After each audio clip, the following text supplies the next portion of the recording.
All seasons and careers must come to an end after college athletes give a whole lot to their programs, and so is the case for 6 Gamecock seniors, but that's just the case at the Plex here tonight, as the Gamecocks have a whole lot more to play for. They've got the SEC tournament next week, and hopefully a whole lot more if they can finish off the sweep of a familiar foe from the coast. Good evening, everyone, and welcome for one last time this season to the Plex Indoor Sports Ice Arena here in Irmo for this ACHA D3 South Region Showdown between the visiting UNC-Wilmington Seahawks and your own South Carolina Gamecocks. Welcome inside the broadcast booth, everybody. I'm Brett Williams alongside Robert McCachran, and welcome to Senior Night, folks, here on the Capital City Sports Network. Robert, we were talking last night about which team was going to come out firing, and South Carolina was able to do just that. Seemed like after losing 6 games in a row, they might have a little bit of a hard time coming back, but UNC-Wilmington had lost 4 in a row, so it was the right time for the Gamecocks to strike. Oh yeah, most definitely. Anytime you're on a losing streak, you just want to keep battling and fighting, and eventually things will go your way. We just saw both teams struggling, but just the way they're playing right now, I think they're going to be able to win this game as well. Yeah, certainly going to be a good chance for the Gamecocks to do just that. They came back down 2-0 last night with goals from Eric Patterson, who actually took over the top career Gamecock record holder in both assists and points. He had 2 assists in addition to the 1 goal. He needs just 1 goal to tie Andrew Swinton the all-time marks. Billy Kurger also added to that, Ian Schneider, and of course Jacob Tengy, who had the game winner. Really a solid performance overall from South Carolina. Yeah, it really was. The thing we talked about yesterday was definitely, we thought that if South Carolina got a 2-goal, maybe 3-goal down game, that we didn't think they'd be able to come back, but they definitely came out here, fired. First period, they played a little lackadaisical, just weren't playing like themselves. The second period, they did what Coach Sorwall said, was just put pucks in the net, and good things will happen. They definitely started battling. They clawed themselves back into the game, and they were just relentless in what they wanted to do. And a big reason that was Eric Patterson, who's just a strong player, senior captain. He just wanted to go out there. He scored that goal and just started willing to his team. And Brett just, talking about Brett. Eric Patterson, talking about key players, who thinks will be key for this game? Well, I think we're going to see certainly Kyle Ware is going to be back in there tonight, which is going to be huge defense in front of Marquise. I think the key is, can the Gamecocks also provide that offensive pressure, control the puck a lot? So you're going to look to the guys like that front line of freshmen, Alec Martoni and Schneider, Jacob Tengy. Those guys can control it. They're going to put the Gamecocks in the best position to succeed. We got a little bit more on Kyle Ware, as well as a quick update from UNC-Wilmington injury-wise. Danny Brescia went down last night. We're going to check and see if he is back on the ice tonight, and for that, we go down to the 3rd member of our broadcast team, and that's our sideline reporter, Claudia Chikamian. She's down inside the glass right now. Claudia.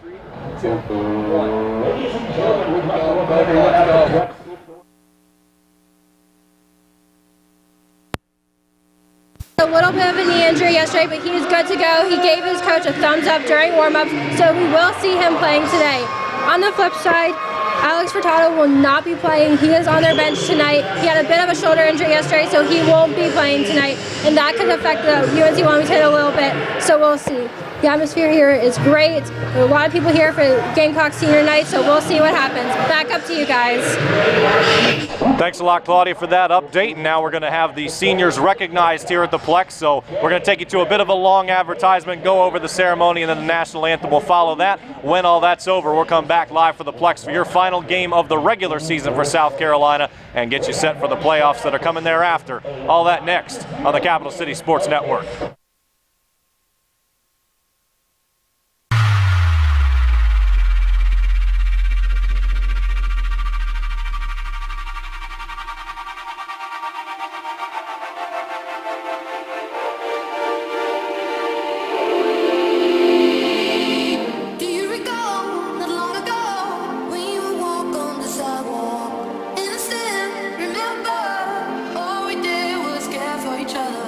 But the night was warm.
So fresh and clean, smells like trouble to me.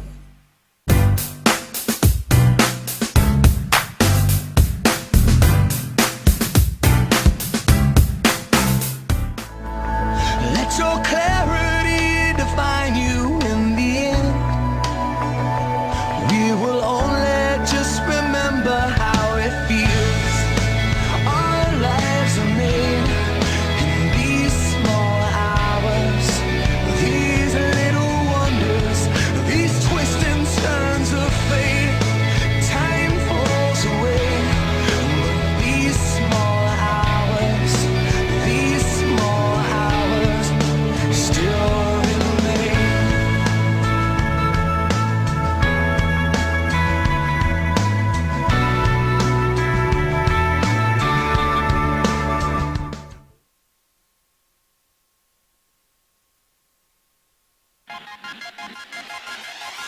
Every time you come around, I'm like, ooh, ooh, baby, ooh, ooh, baby. When I see you break it down, I like you do, baby, you do, baby. Papa told me, boy, don't never let down your guard. But when you touch my hand and talk that talk, I got a knocking in my knees and a wobble in my walk. wobble. Wobble in my, wobble in my, wobble in my, wobble in my.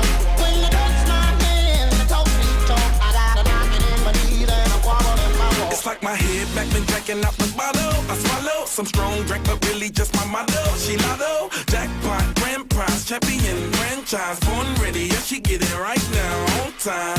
Early AM, breakfast after the mayhem. Baby, cause they don't make them like you, I hope that you hate them.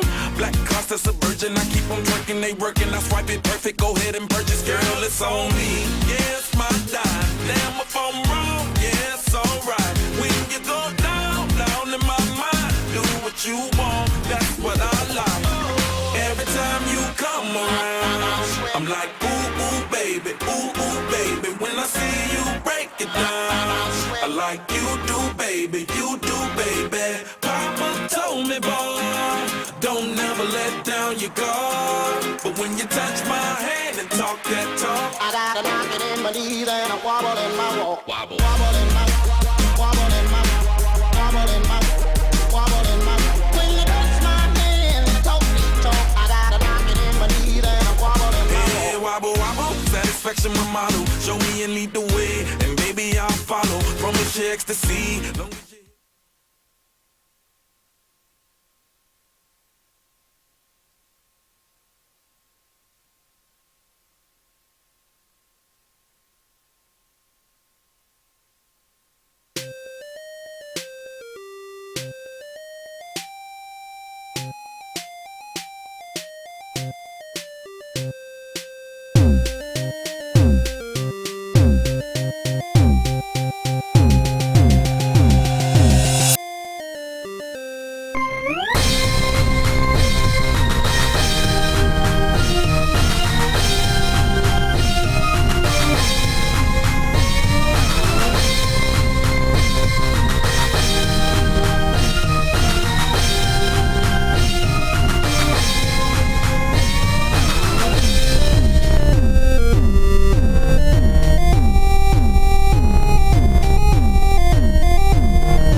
Welcome back to the Plex Indoor Sports Ice Arena, everybody, right in the face-off circle. And here we go. We are underway in the regular season finale for your South Carolina Gamecocks. And a quick break for me. It's Schneider. He scores! right off the bat. Ian Schneider just took the draw and put it away 6 seconds into the hockey game, and it's 1-0 South Carolina. How about that for a start, Robert? I guess that's maybe one of the quickest starts in history, maybe? I mean, obviously we don't have the record books, but that's very fast. It's great for the Gamecocks to start off that fast. How about that kind of momentum? Ian Schneider, who has been the leading goal scorer for a little bit of time here lately for the Gamecocks, really just coming along. That is his 12th goal on the season and his 19th point. He now leads all point scorers over longtime leader Kyle Ware, and a great way to start. Just took it off the draw, got it on the blue line, beat one defenseman, and went across the net top shelf to beat Nick Lenker. What a start for South Carolina. So now let's see what the Seahawks will be able to do to respond, or the Gamecocks be able to do to extend this early lead. Puck bounces around behind Gray Marquise. Didn't even get a chance to give you the starting lineups before the opening puck drop and the opening goal in this game. But South Carolina starters, once again, that first line, all freshmen, Jacob Tengy, Ian Schneider, and Alec Martone. On defense, John Gibson and Julian DePaulo, and in goal is Gray Marquise. Over on the Seahawks side, Tyler Evangelos and Gino Lamana, those top two guys, alongside Bennett Clark on that front line. Hayden Lopez, John Cooprider as well, and then Nick Lenker in goal. Those are your starting lineups. Seahawks and Gamecocks, game 2. Face-off to come to the left side of Marquise. It's won by South Carolina. Back up to center. Now the Seahawks dump it on back in. Settling it down behind Marquise. Now here comes Carolina on the rush. Tengy sends it up. It passes around Eric Patterson. Now goes to Zach Ropke. Ropke lays it on ahead for Patterson. Tried to get his stick on it. Couldn't quite. Gamecocks with another quick shot. Almost went off the post. Now back up to the point. Dumped on down. That was Kyle Ware. Again, Ware coming off that one-game suspension. He's back in there tonight. Got to provide a lot of pressure on both sides. Ware, a big presence and a powerful one for South Carolina. Yeah, but I think it'll be interesting to see how the Seahawks respond after that quick goal, see if they can get their skates under them and maybe put some more pressure on the Gamecocks. Patterson was looking for the bounce. Gamecocks with an opportunity in front, no good. Now Ware coming in, thought about the one-timer. Good job by the Seahawks coming out and neutralizing that opportunity. South Carolina all over it right now. It's exactly the way you want to see a team start when they're hungry. As we were talking about in the open, you pretty much get this win tonight and end up sweeping the Seahawks, who are three spots ahead in the ACHA standings, and that should do it and give South Carolina a chance to be in that tournament. Now a quick cherry pick opportunity for South Carolina, right to the net mouth, and just slammed it off of Lenker's leg pad. Looks like we're going to have a penalty called here. I think that penalty is going to go against UNC-Wilmington, as Gray Marquise was heading over to the bench for an extra attacker. Well, let's see what the call is. Yeah, and Brett, for the Gamecocks, this is exactly what they want. Is for Wilmington, the shots just keep coming. Lots of pressure on the net, and now you're on a power play. You got to see how they respond. And there goes the Seahawks box opening. It will be Evan Henry who heads on into the box. And so South Carolina, already with a 1-goal advantage, is now going to have the first power play either side has on the night. Just 1:50 into the hockey game, and so far all is going Carolina's way. Will they be able to cash in, take an early 2-0 lead? Well, but I think what will be interesting to see is yesterday we saw the Gamecocks being a lot more organized in their power play. And it'll be interesting to see if they go back to their old habits, being a little frantic, or else stay disciplined and organized and see if they can get some shots on goal. Face-off is won by South Carolina, dumped toward the corner. Julian DePaulo running the point. As usual, sends it on across for Patterson, sent it a little bit too hard. Now the Seahawks with a big pass at center. They're trying to counter. Quick shot opportunity goes off the mask of Marquise and up into the net. Seahawks trying to work shorthand. That was assistant captain Gino Lamana moving on back.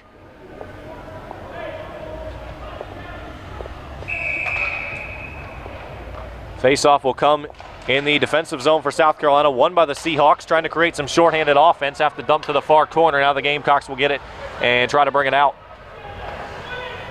DePaulo. A little give and go. Now goes all the way across the ice. South Carolina bringing it in the neutral zone. Jacob Tengy with it. Tengy and Schneider and Martone on the hop, as usual. Up to the point, now across. DePaulo near side. Hesitating, now drops it down. Try to get it right back to him. Instead, the pass goes wide as DePaulo, probably there's a miscommunication there. He was rushing the net. Eric Patterson retreats. 1:08 to go in the power play. Quick one-man change. Billy Kurger on the ice now for South Carolina. Puck goes well behind Lenker. A couple of players hard shot into the boards. Puck got deflected in front, almost went out of play all the way back on the near side. No, more hard checking into the boards, and the Seahawks clear. Go right to Gray Marquise. Pops it off his stick, gives it for Eric Patterson. Yeah, Brett, the Seahawks have been very organized in their power play right now. Even though they got a couple lucky shots from the Gamecocks, they've definitely been pressuring them and making it hard for them just to get past the blue line. Kyle Ware sends it across the blue line there. Really nice stick work by James Hatton, weaving his way through a defender. Gamecocks putting it on net. Nick Lenker pops it in the air, has to grab it in his glove, and a couple players getting into it right by the net. I expect we're going to see a whole lot more of that tonight. Most definitely will.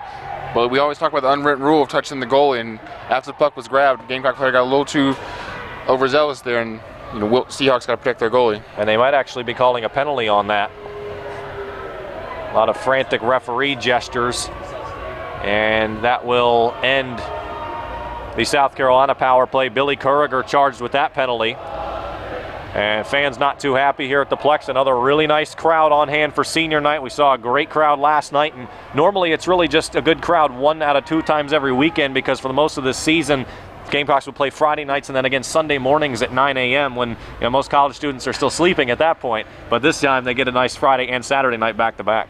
And definitely, I think the fans also know the magnitude of these games as well, so they want to be here to cheer on their Gamecocks. So definitely huge for the players as well. You want to get those fans behind you as soon as you can. So we're going to have a little 4-on hockey here for the next 22 seconds. Then the Seahawks will go on the power play. Sliding it on down all the way back toward Lenker. Now back in the neutral zone. Gamecocks will drop it down again. Tyler Evangelos going after it for UNC-Wilmington. Now hesitates, and now the Seahawks trying to rush. Here they come, and weaving it back and forth. One new guy on the ice. And then the Seahawks penalty expires. So Lamanna out of the box. Or check that, Evan Henry out of the box. And now the Seahawks 5-on-4 here for the next minute 24. Billy Curriger called with the high stick there, we're told. Now controlling it down low, Kevin Mullaney. Drops it extremely down low, and a quick drive. Puck is open in front of Marquise, and he just got it away. I think James Hatton might have gotten his stick on that. Right on the right time, and now he clears. Great job by the Gamecock defense just getting away from the net, because if you leave it around there, rebound opportunities are very prevalent. So great job by the Gamecock defense. Seahawks send it diagonally across the neutral zone. Kyle Ware picks it up on the blue line, bounces it off a Seahawk. It gets to a Gamecock. A 2-on-2 going the other way. Martone, quick shot, no, goes off of Evangelos' skate. Seahawks moving the other way, 3-on-2. Not creating a lot of opportunities. A little trap going on. Very basketball-esque move on defense for the Gamecocks. And Tyler Evangelos will have to take it all the way back out to center. 31 seconds, 30 seconds now remaining in the power play. And Brett, does it look like the Wilmington's actually doing almost what South Carolina did yesterday, just playing a little lackadaisical, a couple players hustling, but overall as a team just kind of going through the motions again? I think a little bit. I think that goal from Ian Schneider in 6 seconds just stunned them. And certainly the defense for South Carolina is held up as well. Quick shot in from the point. Good look for Wilmington, but Marquise right there to just reach up and trap it on his chest with 9 seconds to go on the penalty kill. South Carolina coming into tonight 7-11 on the season, and again ranked 11th in the ACHA South Region standings. Wilmington 11-7. Again, they have lost 5 straight, so started the season 11-2, and looks like we're going to see another set of coincidental minors here. We saw that a couple times last night. Yeah, the refs are probably definitely just trying to make sure things just settle down. Don't want to get anything too crazy out here yet. But, last few games we've been going for South Carolina Gamecocks. Seems we could be having several visitors to the penalty box for both teams. I think so. 16 penalties combined between these squads last night, and a whistle on the face-off. Let's see. We have Dave Cochran, who went into the box for South Carolina. Now Billy Curriger comes out. And talking about penalties, Brett, I'm still waiting for you to hold off that end of the bargain where we're going to get the nachos in the penalty box. Oh, I know. We should. They call Moe's or something, deliver some queso down there. I'm okay with that right now. Oh, yeah, just bring it up here. What are we kidding?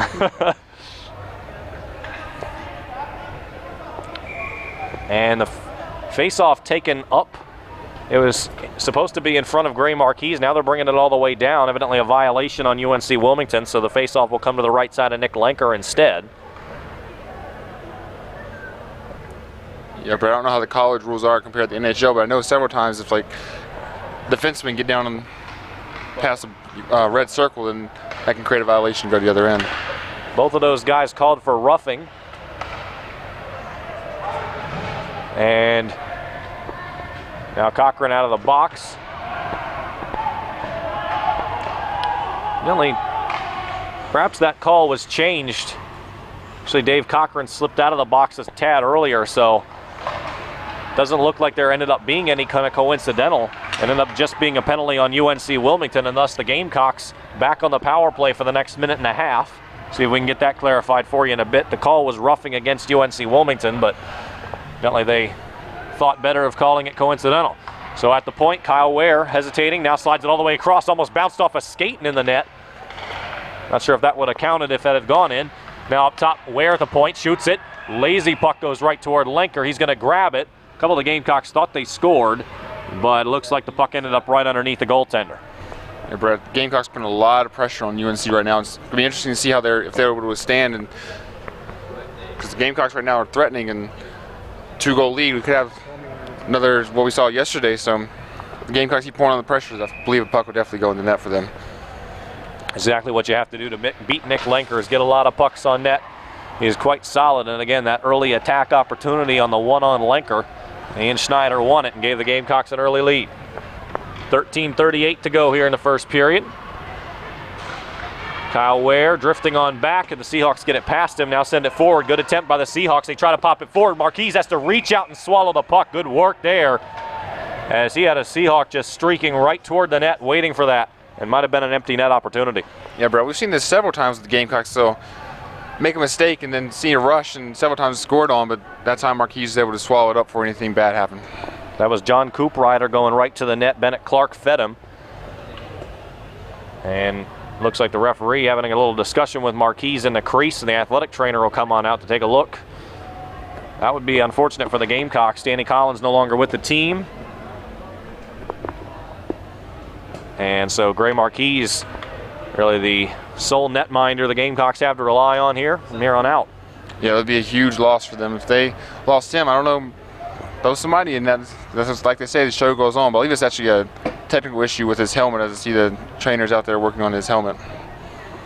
That's always a good sign.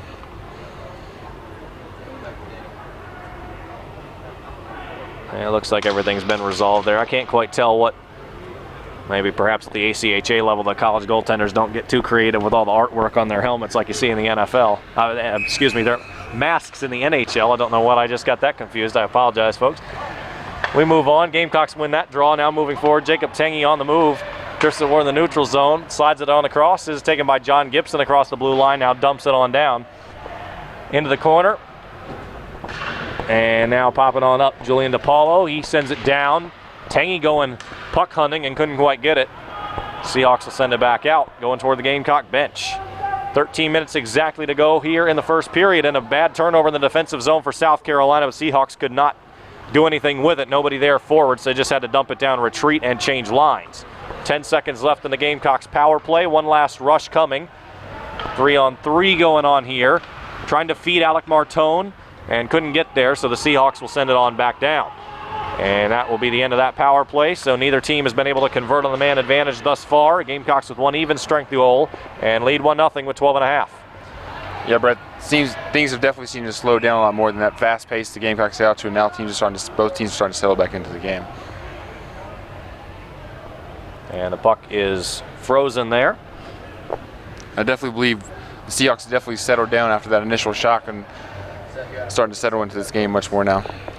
They're looking for opportunities, seeing a lot more, I think, fast break opportunities both ways than we saw last night. Obviously, the Gamecocks got their goal on it. Seahawks have had a couple good looks that way as well. This face-off is eventually won by the Seahawks. Bounced around off a couple of sticks and then got there. Forecheck begins. Sent on in by Danny Brescia. We heard from Claudia before the game. Brescia was nicked up last night, but evidently good to go here tonight. Good shot from the point. Bounced off a Wilmington stick and sent off to the corner. Picked up by a couple of Gamecocks. Gloved down by Nick Pizzo in the lineup tonight. He leaves it on for Kurriger, who pops it ahead, but nobody was home. Back to the blue line. The Gamecocks do keep it in for just a moment, and not for long, as James Hatton, or check that, Grayson Curry will hit the deck, and the Gamecocks will change lines. Sent on in by Brescia once again. Brescia, one of the goal scorers last night for the Seahawks in the game. The Gamecocks won 4-3. Brian Soar His second game with the team. Now coming on forward for the Gamecocks, this is Pizzo. Check that Nick Wykowiak. Wykowiak into the far side corner. And played up towards center.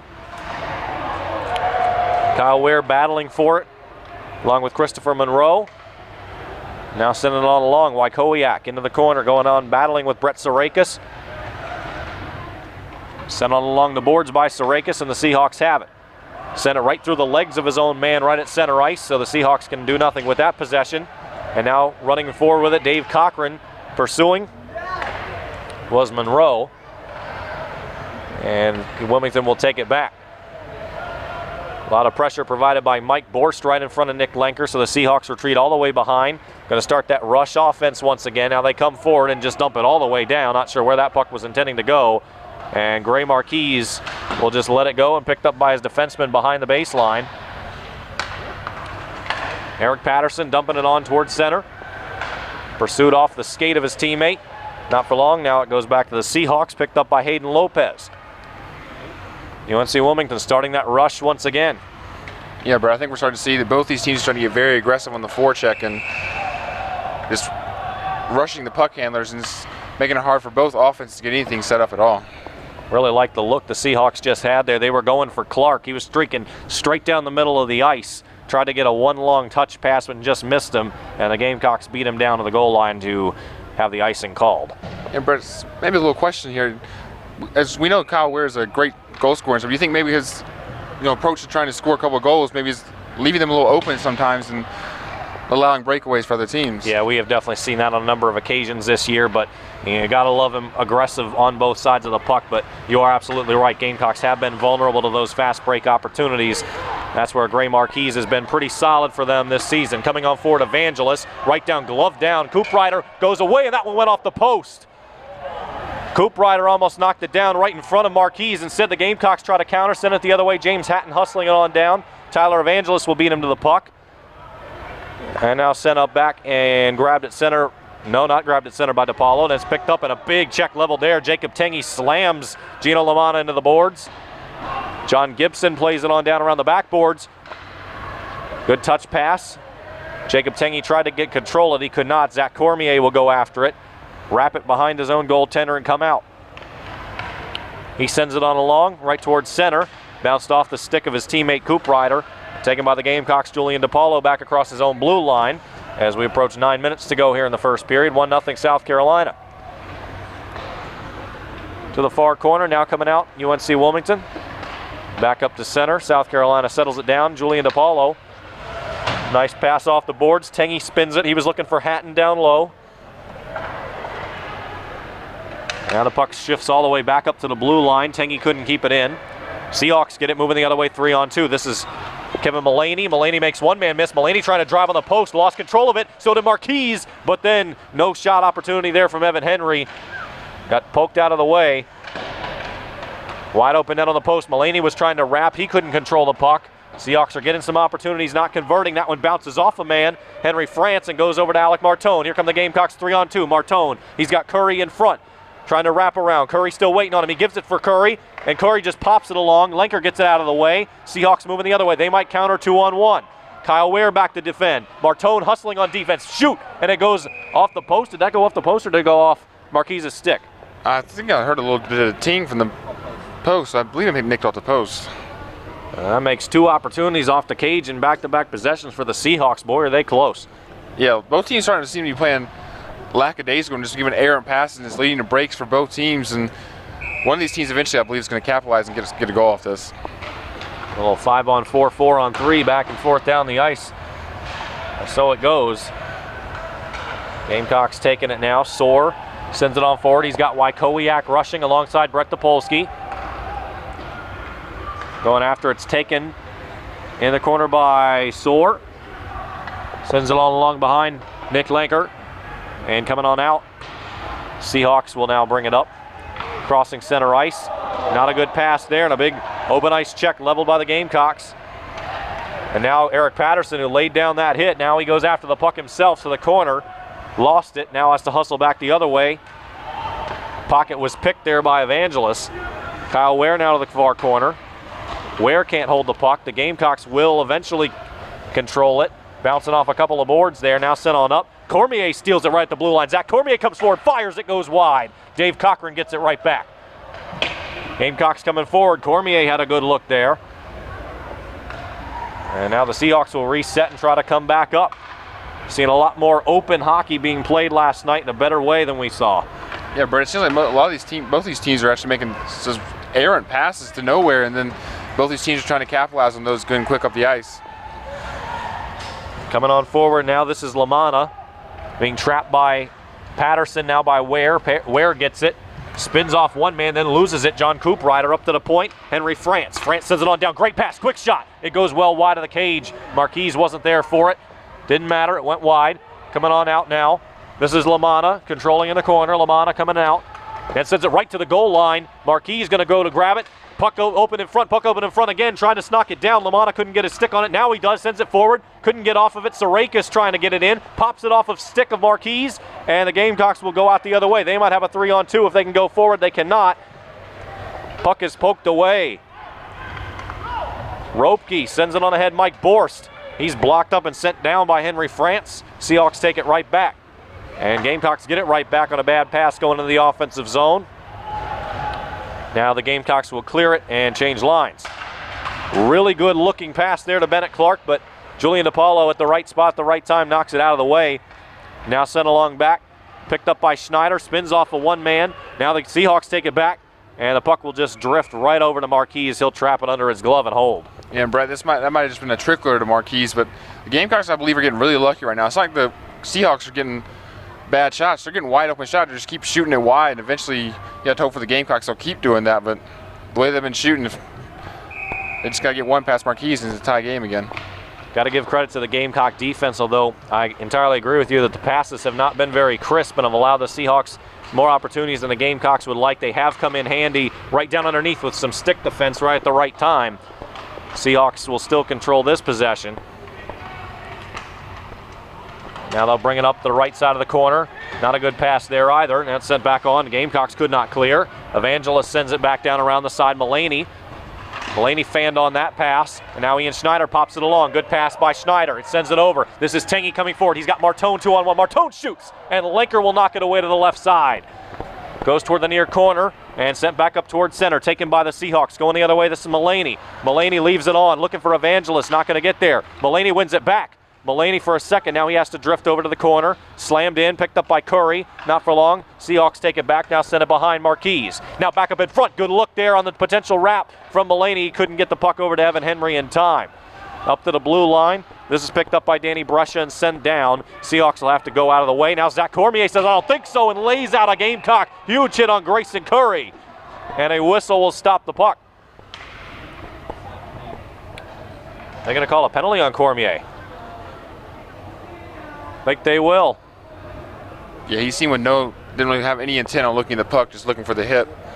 But Brett, we see in this open ice skating and several 3-on-2s, 2-on-1s. Who do you think is going to benefit in the game the most? Well, I think the Seahawks are a little bit better made in terms of the structure of their team for that kind of thing. They do have a lot of speed up top. They like playing those breaks. You see that offensively quite a bit, unless we're talking about the Gamecocks' first line, because the Gamecocks' first line, those freshmen, boy, they got some fresh legs, if you will. And so far we already saw a goal come right out of that, and the way Alec Martone was going, he almost had a second one. Yes. Charging officially the call there. I just felt the Gamecocks need to slow this down a little bit because they start trying to play just as fast as the Seahawks, and this could go to the Seahawks' advantage. Officially a minor charge, so nothing called there major, just a 2-minute penalty going against Cormier. Gamecocks can't keep this one in, so DePaulo will have to rotate out. And now he'll bring it back in after his team clears the zone, dumps it on in. The forecheck goes. Here's Ian Schneider. Schneider going forward, lays into Henry France, pops him in the board. And another whistle. Fans really liking this. They're pounding the boards here, liking that contact. Are we going to see a 5-on-3 here for South Carolina? I think we will. Wilmington's box opens up again. Henry France, who was actually laid into the boards there by Julian DePaulo. Or excuse me, Eric Patterson, or excuse me, Ian Schneider. But France is the one that was called with the penalty. So a minute 37 here of 5-on-3 hockey. This is the time the Gamecocks really have to extend their lead. This is very huge for them. Definitely a good chance for them to get the goal. We also seen the Gamecocks get a little complacent. If they don't watch out, they could also get a shorthanded breakaway for UNC the way they've been playing several games. And the Seahawks will win that face-off, and now the referee takes it to the ice as Eric Patterson just ran over him. And now he almost got hit by the puck on the backside as well. But Patterson will take it. Now coming out, referee is up. The Gamecocks offense is going. Roughing officially the call against Henry France. Couldn't really tell that from up here, but that's why we have a sideline reporter. Gamecocks now send it on along right toward the center. Now they got an opportunity, and it just went across the crease and head down to the corner. Eric Patterson up at the blue line now sends it along. Tried to dump it in, got through a Seahawk. Now the Gamecocks take it right up in front. Schneider was pushed out of the way. Good job by the defense of the Seahawks. Now he sends it across. Schneider with a quick shot again. No good. Fighting in the near corner. Gamecocks with it out. Jacob Tingy waiting in front. Can he get the puck? No. Now set up and the Seahawks will steal it and clear it. Another 42 seconds here. The Gamecocks will go 5-on-3.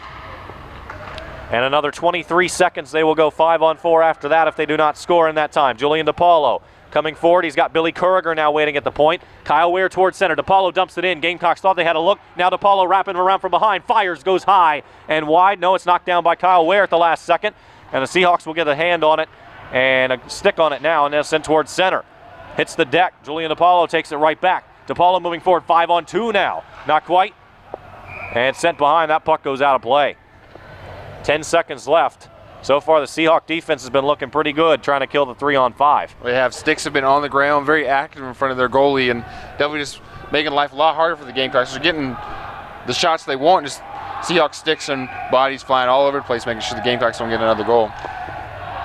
Face-off is eventually won by South Carolina. Now coming up, sent work. John Gibson at the blue line.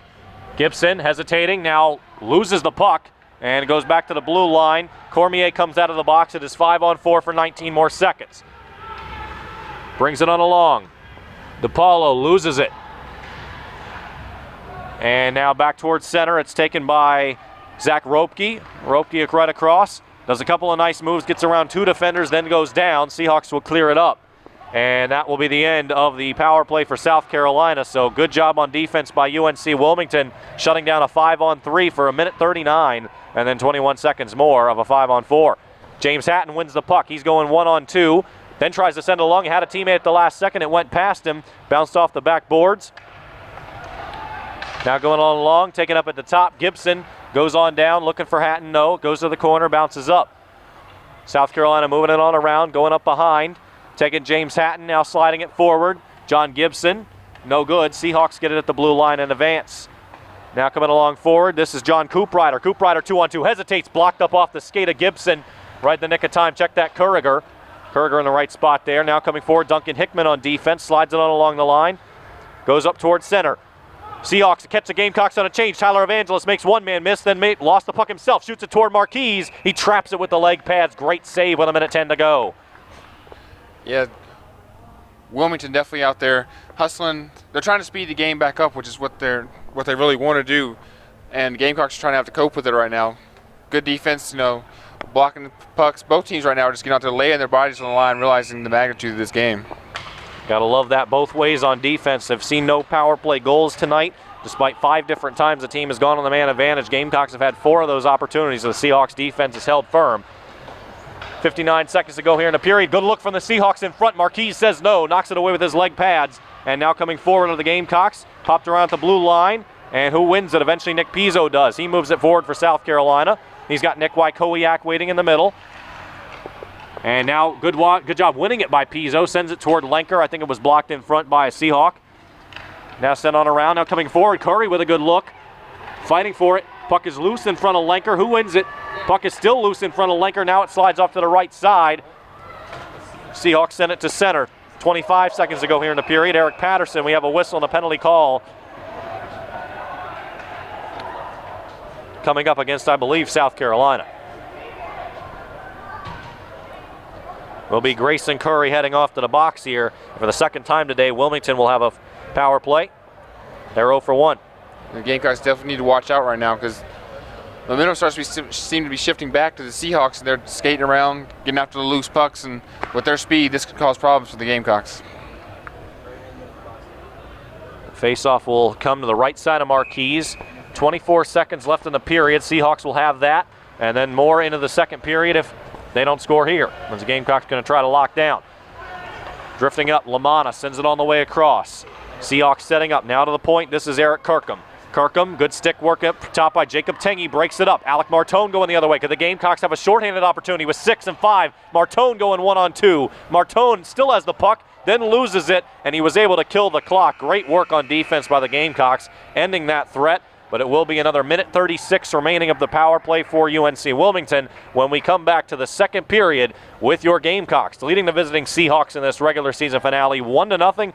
Plenty of recap and then a parent interview with some of the parents of one of the seniors on this squad. We'll have that for you during the first period intermission report next on the Capital City Sports Network.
Starts now. And we have a special guest today, TJ Miller.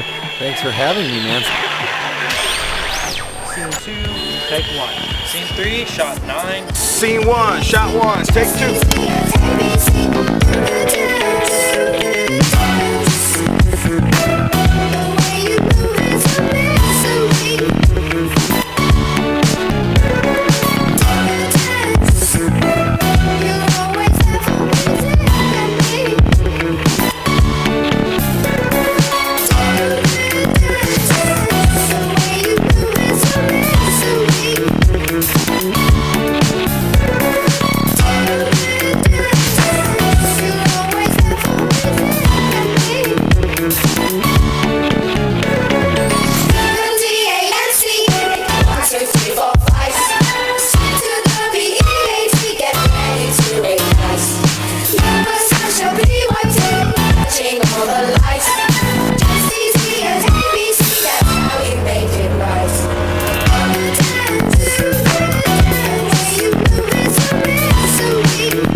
Do you feel the vibes?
Welcome back to the Plex Indoor Sports Ice Arena, everybody. I'm Brett Williams alongside Robert McCachran. We're at the first period intermission, and it is South Carolina leading UNC-Wilmington 1-0 on a goal that was so fast we hardly were even ready for it. Ian Schneider off the opening draw just went one on Nick Lenker and beat the goaltender for the Seahawks with a quick cross-net top-shelf goal. That's exactly the way you want to start any kind of hockey game. I mean, all you can say is wow. I mean, if you just weren't here, got here 2 seconds late, you already missed it, and all of a sudden the Gamecocks are on top, and that goal just left Wilmington scrambling. They were just shocked. They didn't know what to do, just getting outskated, outplayed, and they probably got lucky that it isn't 2 or 3 goals by now. Absolutely. South Carolina had more looks, particularly in those next 5 minutes, and then UNC-Wilmington started equalizing with their opportunities on the other end, had a lot of good looks. Defense just not really on both sides, not really making the right passes to make sure they're clear in the zone or just not give the other team really good looks. Yeah, lots of errant passes, mistakes. I mean, one time we saw a defender just passing straight to a Wilmington player. Right, I mean, it's lucky to be 1-0 right now. These goalies have definitely been stepping up, making up for their players' mistakes, which is what you will ask for out of your goalie. And right now, that's a huge talking point because, I mean, if they continue to do this, and this could lead to goals, and this could get crazy. I mean, this has been skating out and back. We've seen so many odd man rushes, 2-on-1s, 3-on-2s, and lucky both teams this game isn't getting out of hand. Yeah, good job on both sides on defense after making those errant passes, really setting themselves up in nice position and to a certain extent bailing their goaltenders out. They've been able to get in front, create some havoc, kind of pop the pucks away.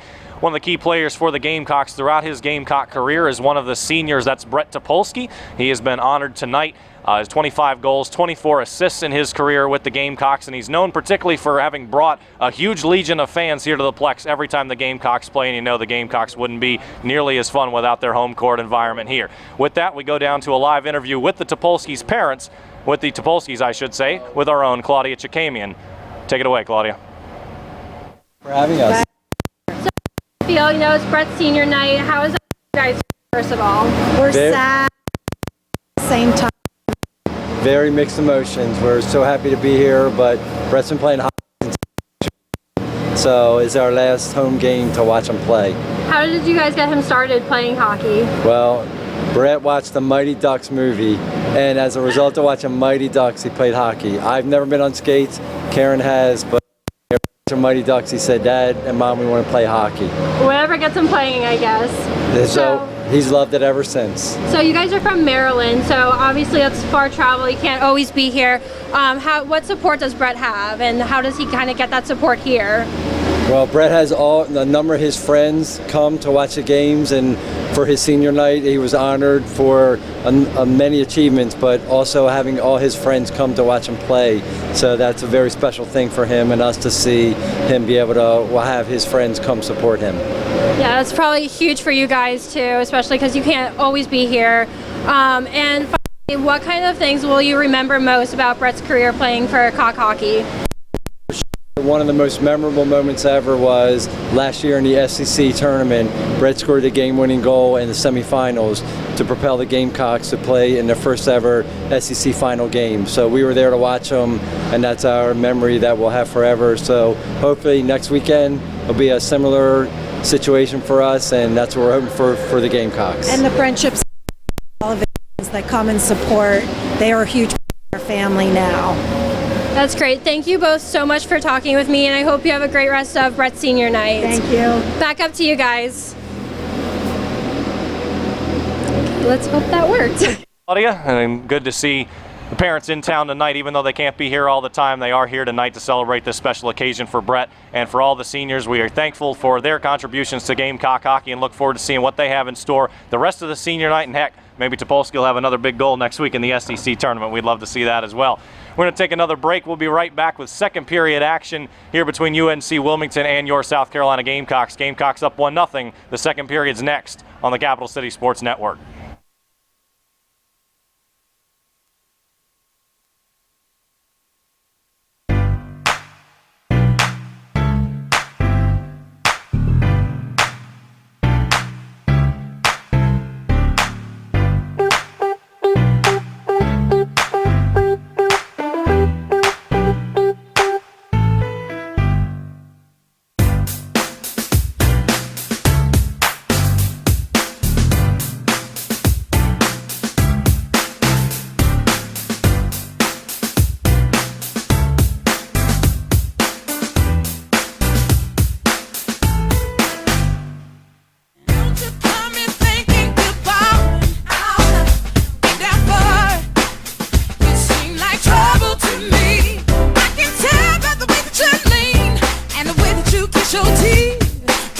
So fresh and clean, smells like trouble to me.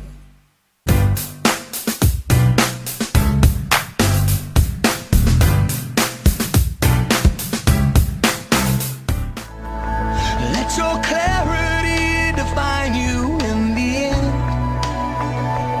We will only just remember how it feels. Our lives are made in these small hours. These little wonders, these twists and turns of fate. Time falls away, but these small hours still remain.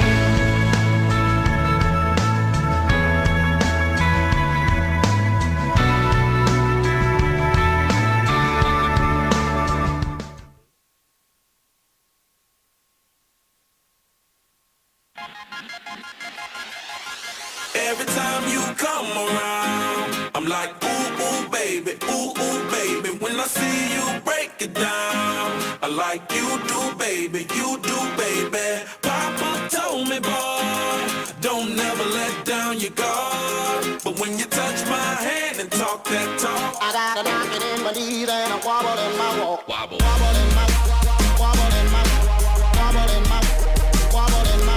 When you touch my hand and talk me talk, I got a knocking in my knees and a wobble in my walk. It's like my head back been drinking out the bottle. I swallow some strong drink, but really just my motto. She lotto, jackpot, grand prize, champion, franchise, born ready. Yeah, she get it right now, on time. Early AM, breakfast after the mayhem. Baby, cause they don't make them like you, I hope that you hate them. Black cost that's a virgin, I keep them twerking, they working. I swipe it perfect, go ahead and purchase. Girl, it's on me, yeah, it's my dime. Damn if I'm wrong, yeah, it's alright. When you go down, down in my mind, do what you want, that's what I like. Every time you come around, I'm like, ooh, ooh, baby, ooh, ooh, baby. When I see you break it down, I like you do, baby, you do, baby. Papa told me, boy, don't never let down your guard. But when you touch my hand and talk that talk, I got a knocking in my knees and a wobble in my walk. wobble. Wobble in my, wobble in my, wobble in my, wobble in my. When you touch my hand and talk me talk, I got a knocking in my knees and a wobble in my walk. Yeah, wobble, wobble, satisfaction my motto. Show me and lead the way, and baby I'll follow. From the checks to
Welcome back to the Plex Indoor Sports Ice Arena, everybody. Brett Williams and Robert McCachran here with you as we get ready for the second period between your South Carolina Gamecocks and the UNC-Wilmington Seahawks.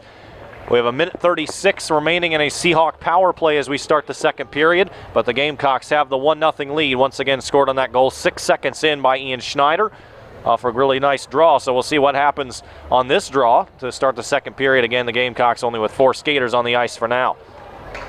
Interference, apparently the call there went against Grayson Curry very late in the first period. Faceoff is won by South Carolina, but they'll not have a chance to attack as the last time. Has to just dump it on down. Gamecocks will retreat and take that as a few seconds of killed clock, but the Seahawks will set up and now rush forward. They send on 5, pass trying to get to Gino LaManna. He does a nice back pass there. Picked up by Danny Brescia. Brescia moving forward, now has to, actually got it sent back. Gamecocks providing the defense. Now Alec Martone going forward and slams a man into the boards. Good work there by Martone, working coast to coast. Gamecocks with a quick shot in front, no good. Good look on the shorthanded opportunity by Jacob Tenge. He popped it well high of the crossbar. Seahawks now moving forward, singing on along. Back up top, LaManna couldn't quite get there. And the Gamecocks now taken back by LaManna, sliding along the blue line. Tyler Evangelos moving forward. Evangelos. Good open ice stick work by the Gamecocks. Now sent on ahead. They might have another shorthanded look. Jacob Tenge, he corrals it. Goes straight toward Lenker. Tries to make a move. Couldn't quite get there. Lenker stuck his leg out, got it out of the way. But Tenge still with the puck. Now sends it towards center. It's kept on by the Gamecocks 32 seconds ago in their 4-on-5 penalty kill. Gamecocks are definitely sending a message letting the Seahawks know that we're here to play and game on. And again, one of those bad passes we were talking about. The Seahawks victim of that again and almost paid the price. Coming forward now, Danny Brescia.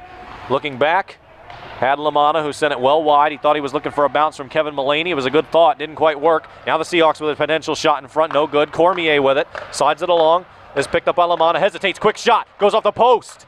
Mullaney tried to corral it, he could not. He does send it along. Picked up by the Seahawks, sent right back towards center again. It bounced off of the crease and out wide to the corner. Penalty time is over. Once again, every penalty has been killed tonight. Gamecocks have killed 2, Seahawks have killed 4. And now icing will be called on South Carolina on the back rush. Huge penalty kill by the Gamecocks. Just until that very last setup that Wilmington used to have, Gamecocks just didn't allow Seahawks anything. A couple of shorthanded opportunities, just playing real hard, hustling. They let them Seahawks know that they're here. Absolutely, they have been here since the get-go, and we mean that. 6 seconds in with the goal. That sent a message, but a long game still to be played here. 38 minutes of hockey, and only a 1-goal lead. Seahawks win the draw, and a quick shot from Henry France goes wide, bounces it off the back boards. Seahawks get it up front, another quick shot, got blocked up in front, off the body of Kyle Ware, off to the corner. Ware has it now, sends it on along the back boards. Picked up by South Carolina, sent forward. Ian Schneider at center ice. Schneider controls the puck, moving forward. He does not have numbers, sends it on toward Lenker anyway. Lenker popped it aside with the pad. Topolsky now slides it over. Schneider again. Schneider bringing it out in front, backhands it off the back of Cormier and off to the corner. Mike Borst, good move. Borst just outfoxes Cormier. Quick shot to the center. Ware fires, and Lenker blocks it down and swallows it underneath. That's what Kyle Ware gives you, just that defenseman that's eager, and he wants to shoot the puck too. He may be a defenseman. He's got a great wrist shot, hard shot, and it's a great stop by Lefke. Yeah, Lenker in the right place at the right time there. Kyle Ware after one heck of a move by Mike Borst. Borst with to just beat Cormier the way he did, getting along the boards and forced Cormier to just pop into the wall himself. That's when you know you've outmaneuvered a guy on the draw. Borst up in front. Patterson makes a move. Lenker a diving save. Patterson another shot, and in the right place at the right time was Evan Henry. Off the post, knocked it away. Good looks for South Carolina, but nothing doing. Seahawks defense showing up big time there. Bouncing off the board, sent on down. Zach Ropke going after it. Ropke, his defender didn't see it. Didn't matter. Seahawks got it out anyway. Hickman over to Curry. Curry has to send it all the way back. Now looking forward, tries to go to Ropke. Good steal by Tyler Evangelos. Evangelos making moves. Evangelos going straight up against Marquise. Shoots, and it goes wide. Off the pad of Marquise up in front. Now quick shot, France. No good. Check that. That was Brescia. Off to the corner they go. Mullaney trying to bring it out. He hits the deck. Looked for a penalty call. None came. Now coming up. Spin around opportunity by Evan Henry. Goes off of a Gamecock. Now Mullaney with it again. No good. Here comes South Carolina countering. Sent forward. Not a great pass there. Try to go for Borst. Borst will be able to get to it, though. Fights it along the line. Now drops it back along the boards. Eric Patterson looking to go the other way with it. No good. UNC-Wilmington brings it back up. Gino LaMotta sending it across center. He keeps it himself now. He's working up top with Brescia. Leaves it for Brescia. Spinning around. Winning at the point is Hayden Lopez. Goes off to the far side. Henry France. Dropped on down. Couple of Seahawks going for it. Now behind the net. This is picked up by Bennett Clark. He tried to play it up. Really good look there. And a Gamecock is down and lost his stick. And time will be called here for a moment. And the referees will attend to the Gamecock on the ice. We'll try to see who that is, folks. Our Gray Marquis blocking our view at this point. 15:49 to go in the second period. And the athletic trainer took a spill trying to get over there. But the shaken up Gamecock is already back up on his feet. And that would be Julian DePaulo. Now he emerges, and DePaulo looks like maybe got the wind knocked out of him, kind of bent over, but he is skating fine, heading over back to his bench. Hopefully everything will be okay for him. Hopefully he's okay. This would be a huge loss for the Gamecocks if he was out. It would be, and we mentioned earlier, DePaulo, technically a junior, but he is graduating early from USC, a year early, so 3 solid years has meant a lot to this team. On the USC Club Sports Executive Council for one thing, so even a little bit more than just this hockey team, but he has been team president. And as a defenseman, notched 65 points over the past 3 years, and tremendously dependable at preventing goals as well. So really much like Kyle Ware, DePaulo just doing work on both sides of the ice. Certainly wish him well. Hope he gets back out here and continues to enjoy his last night here at the Plex. Yeah, very underrated. What people don't understand about defensemen is, sure, they can make great plays, stop some pucks, but just if you throw your body around, just block shots and put your stick on the ground and just stop things, it really aggravates the opposing teams. Pizzo winning it now, sending it along for Billy Kurger on the board. Zach Cormier going to get it instead, reverse direction. Really nice move by Cormier. Seahawks now control it toward the blue line, sent forward John Cooprider. Nice back pass there. Picked up and sent along. Bennett Clark coming forward. He fires. It goes right to Marquis' stomach, and he'll hold with 15-15. Brett, speaking of active sticks, both these teams just throwing their bodies out, sticks on the ground. It's really hard for both these offenses. They can get things set up, but just these defenses just hustling, clearing the puck out of the zone and making sure there's no second chance opportunities for either team. And one, if you want to call it a second chance opportunity, is the defense just turning it the other way and going offensively. They've been setting up with some nice cross neutral zone passes and getting some good breaks going. Yeah, then once you get those breaks, the opposing team's right back with those sticks on the ground. Just nothing's going for either team. It's been interesting defensive and offensive show in different ways ever since that first goal at 6 minutes, but can't really qualify this game one way or the other. It will be interesting, and I'm sure it will be physical the rest of the way. This is going to be icing against South Carolina. Yeah, this game's definitely just, paces are changing all the time. 1 second we see a 3-on-2, and next second we just see this puck slow down, teams being disciplined, and bodies flying all over the place. So I guess every few seconds just be a different game. This has been the kind of game that the Gamecocks have been playing. Coach Sirwa was saying earlier this week, before this series, they've been playing a lot of close games, 1-goal games, 2-goal games. Really not define them over that 6-game stretch as the Seahawks got a quick shot off the draw coming off the stick of Mullaney, but Gray Marquis will grab it once again. And it looks like UNC-Wilmington actually going with a different goaltender, interestingly enough.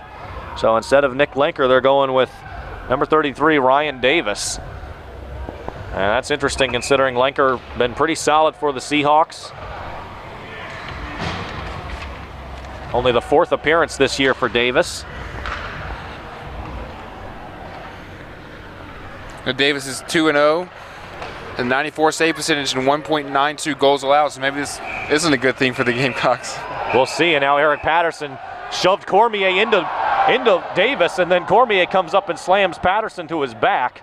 I think that was definitely a late hit against Patterson, and then definitely against Cormier thereafter as well. I gotta imagine somebody's going to the box now. Cormier and Patterson lift each other up and kind of pat each other on the back. A little misunderstanding or something.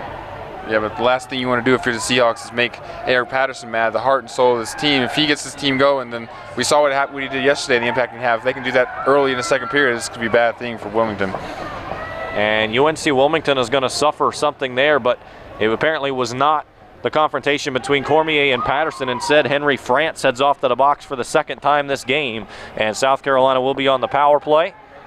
Yeah, Brett, I believe that Cormier and Patterson were just having some words, and then he came in and just finished it off, so I believe that's why he's in the penalty box. I believe he was the one that actually shoved Patterson down. Well, South Carolina will take that. 2-minute advantage, 14:39 to go here in the second period, and you got to think South Carolina can't be complacent with a 1-goal lead, needs to pop another one in. And this draw won by the Seahawks, but only cleared to center. Eric Patterson will wait until the team clears the zone, sends it on across. Billy Curriger now up on top. Center ice coming forward. This is Martone. Martone with it, riding it around the boards. Jacob Tengy with it. Tengy sends up top. Kyle Ware holds it in. Ware spinning on around, leaves it up for Tengy on the left side. Back up top, Ware. Ware down to Tengy again. Tengy leaves it on for Martone. Martone hesitating. Tyler Evangelos, good body check there, gets rid of the puck. Not for long though, back up to the point. Kyle Ware shoots. Looking for the stick at Tengy, no good. Seahawks going the other way, Gino Lamanna. Lamanna with a one on Marquise break. He shoots backhand, and Marquise grabs it and holds.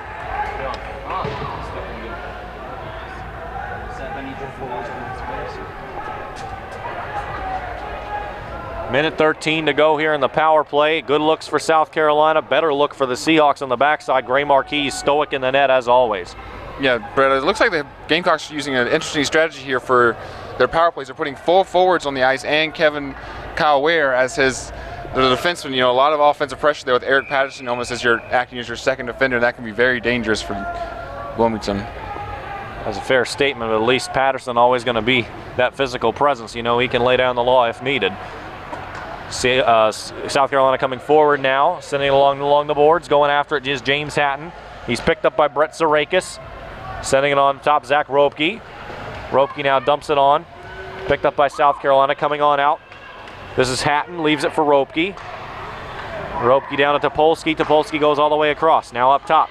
Here's Ropke, hesitates, now fires it in, bounces off of Davis, and then he's going to pop it in front of him and haul the puck right back into his glove. The Gamecocks just putting those pucks on net, trying to get a second opportunity, but the goalie just swallowed it up, Davis, and made sure there was no extra opportunity for the Gamecocks. More conversations with the officials going on here. Billy Curriger representing South Carolina. Tyler Evangelos, team captain for the Seahawks, chatting it up for his squad. Face-off won here after just a bit by South Carolina.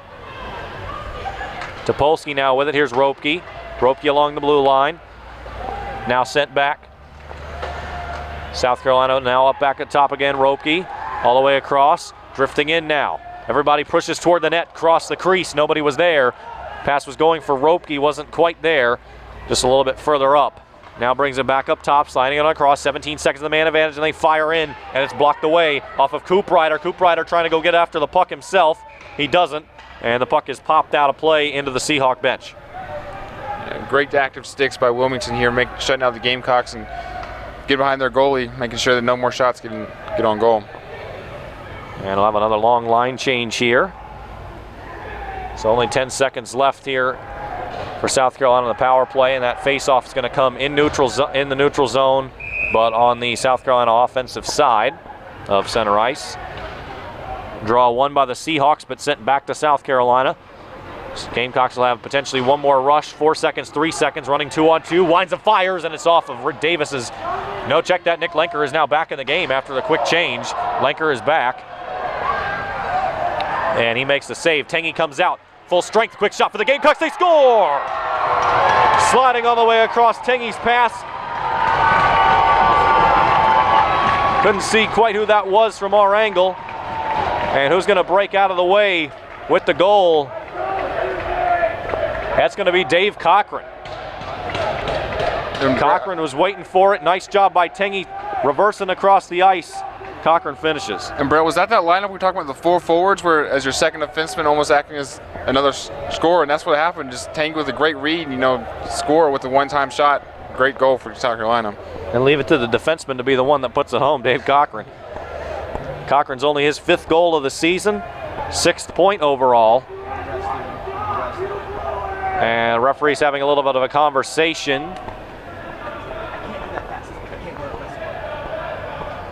And referees continuing to have a conversation. Tyler Evangelos is out there, as is Eric Patterson, the two captains. The goal has been put up on the board.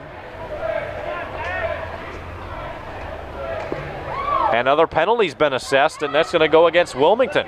So the Gamecocks, who score at the time of that goal 7:34, and now they'll go right back on a power play. Have not been able to convert on that tonight. They got 2 even strength goals. South Carolina takes it back across center ice, now moving it along forward. Eric Patterson with it. Patterson has Mike Borst in front, wraps around the net. Not going to do anything with it except send it up top. John Gibson. Gibson dumps it on down. Going after it now toward the near boards. This is Zach Ropke sending it along. Henry France was going after it. Up to the blue line, Dave Cochran. Drops it on down. Picked up by Ropke. Lays it on back along the baseline. South Carolina picks it up. Dumps toward the center. And then coming on around, sent toward Lenker. And around Mike Borst picks it up. Ropke going on down now toward the blue line. And coming on across, UNC-Wilmington bringing it back. This is Bennett Clark moving forward. He has a potential 2-on-2. Sends it toward Marquise. Puck almost went in. Slid along the crease. Down the shot from behind. Hit off the backside of the net. Wilmington will change a couple of players off the ice. Gamecocks will have a chance to reset, but that was a good look. Wilmington trying to go shorthanded here with 47 seconds left in the power play. South Carolina bringing it across center ice, now sliding it down. Henry France wrapping behind and then sends it all the way. Marquise coming down, but Brett Sarakis going after him. Marquise has to spin it around. He can't clear it. Sarakis is going to take the puck. Tries to go for Coop Ryder. He does get it to Coop Ryder. Tyler Evangelos with it now. Pops it off the high boards. I think that went out of play.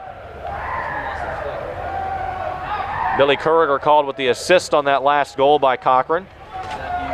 Kuriger and Tengi, I believe, were the two. It looks like Brett Sarakis was a little shaken up on the play. Readjusted his helmet and just stayed there and slowly skated over to the bench now, kneeling over. Let's see what happens with that. 23 seconds left in the power play for South Carolina. Face off in the neutral zone, won by the Gamecocks. South Carolina settling it down behind Marquise. Now they're going to try the rush offense here. Here they come. Got a little 3-on-2 going. Billy Kuriger drifts in. Kuriger right up in front, shifts. Lenker knocked it down, but not out. Gamecocks trying to fight from behind. Couldn't get a puck out. Seahawks defense corrals it in front.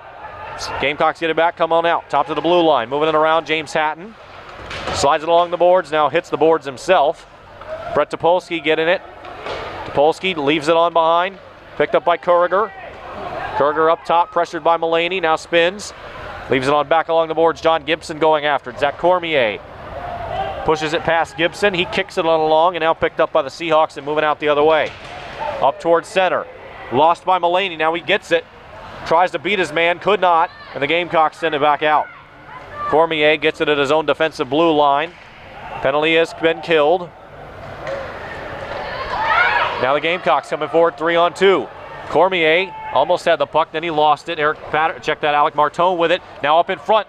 Ian Schneider almost got there. Instead, John Coop Ryder got his stick to it and plugged it out. Coop Ryder bringing it on towards center. Martone can't get there. Coop Ryder coming along. He does not have numbers. Now hesitates, now shoots. And Marquis is there to grab it. And Brett, we haven't talked about how good Marquise has been this game, but Brett, at one point in the game do you think that he's going to start getting in their heads? Because he's just been stopping everything and been tremendous in front of goal. The more saves he makes, the harder it gets. We saw that. We keep saying about Nick Lenker, but last year that seemed to be the case. It was just like the Gamecocks were firing on him nonstop, and he was swallowing up pucks. That's what Marquise has been doing on the other side. And now with the Gamecocks nursing a 2-goal lead, I think Marquise is already starting to get a little bit to Wilmington. Face-off taken here by the Gamecocks eventually. Now sent all the way along. Touch pass. Alec Martone might get a wide-open shot. Instead, Lenker gets his stick on it just in time. Pops it away. Otherwise, that was almost a sure goal. South Carolina wins it back. Now side on across. Lenker locks it down in front of him. Almost escaped the crease. Big check there. Good job by Gino Lamanna laying down the law and then laying down a Gamecock. Takes it back up. And a whistle at the blue line. Play is stopped. Yeah, the intensity of this game is really starting to pick up. You're starting to see more checks, more aggressiveness, and several players just getting knocked into the boards. And only 8:55 left in the second period, I can see this game getting much more aggressive, and we'll see what happens out here. Brett, are you seeing a lot of intensity going on out there? Oh, absolutely. I think the Gamecocks really brought it offensively all night long, and Seahawks trying to get some things back. Couple good hits there. And they were just talking about Marquise, and he, as they said before the game in the senior honoring ceremony, that he kind of came out of retirement. This was his first year playing for the Gamecocks, though he is a senior, originally from Massachusetts, and 82% save percentage on the year coming into tonight with 184 saves. Has just been a beast all season long, and then had one shutout, of course, here at the Plex, the 9-0 win over Clemson that no Gamecock fan is going to forget anytime soon. Gamecocks actually now have a penalty assessed against them. That's called on Ian Schneider for interference, so Seahawks will have a power play here for the next minute 37. 8.5 to go here in the period. Tyler Evangelist bringing it on slowly. We'll have to see if the Gamecocks can stay organized in this power play. Make sure the defense keeps those sticks on the pucks and pressuring the shooters. Seahawks going to set up top. Gino Lamanna can't get it going. Now slides it on up. Bennett Clark playing it at the point. Clark slides it over. Picked up by Lamanna once again. Now he slides it along the boards. Now Lamanna at the point goes to Clark. Clark hesitates, slides it on. Miscommunication between his teammate Evangelist and Clark. Clark left it for Evangelist. He would have been in the right place, but he took a couple of skates too far forward. Now Evangelist plays it toward the net, poking in front. I think Marquis is going to get up on top of that puck. A little extracurricular activity as Danny Brescia hits the deck.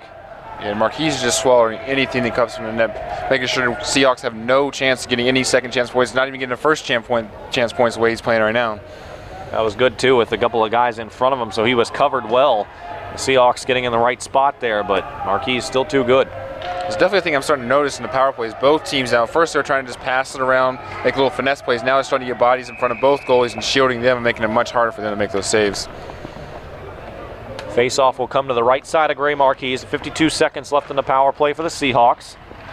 Seahawks win it, try to come right to the net, but then the puck got lost. Went behind. Lamanna tried to get it for a minute. Julian DiPaolo is back on the ice, so that's a good sign to see, and he actually has the puck right now. It's taken away by the Seahawks. Left behind the goal line. Now coming up top, Bennett Clark. Clark sliding it all the way across. Tyler Evangelist left side. Now Evangelist brings it in.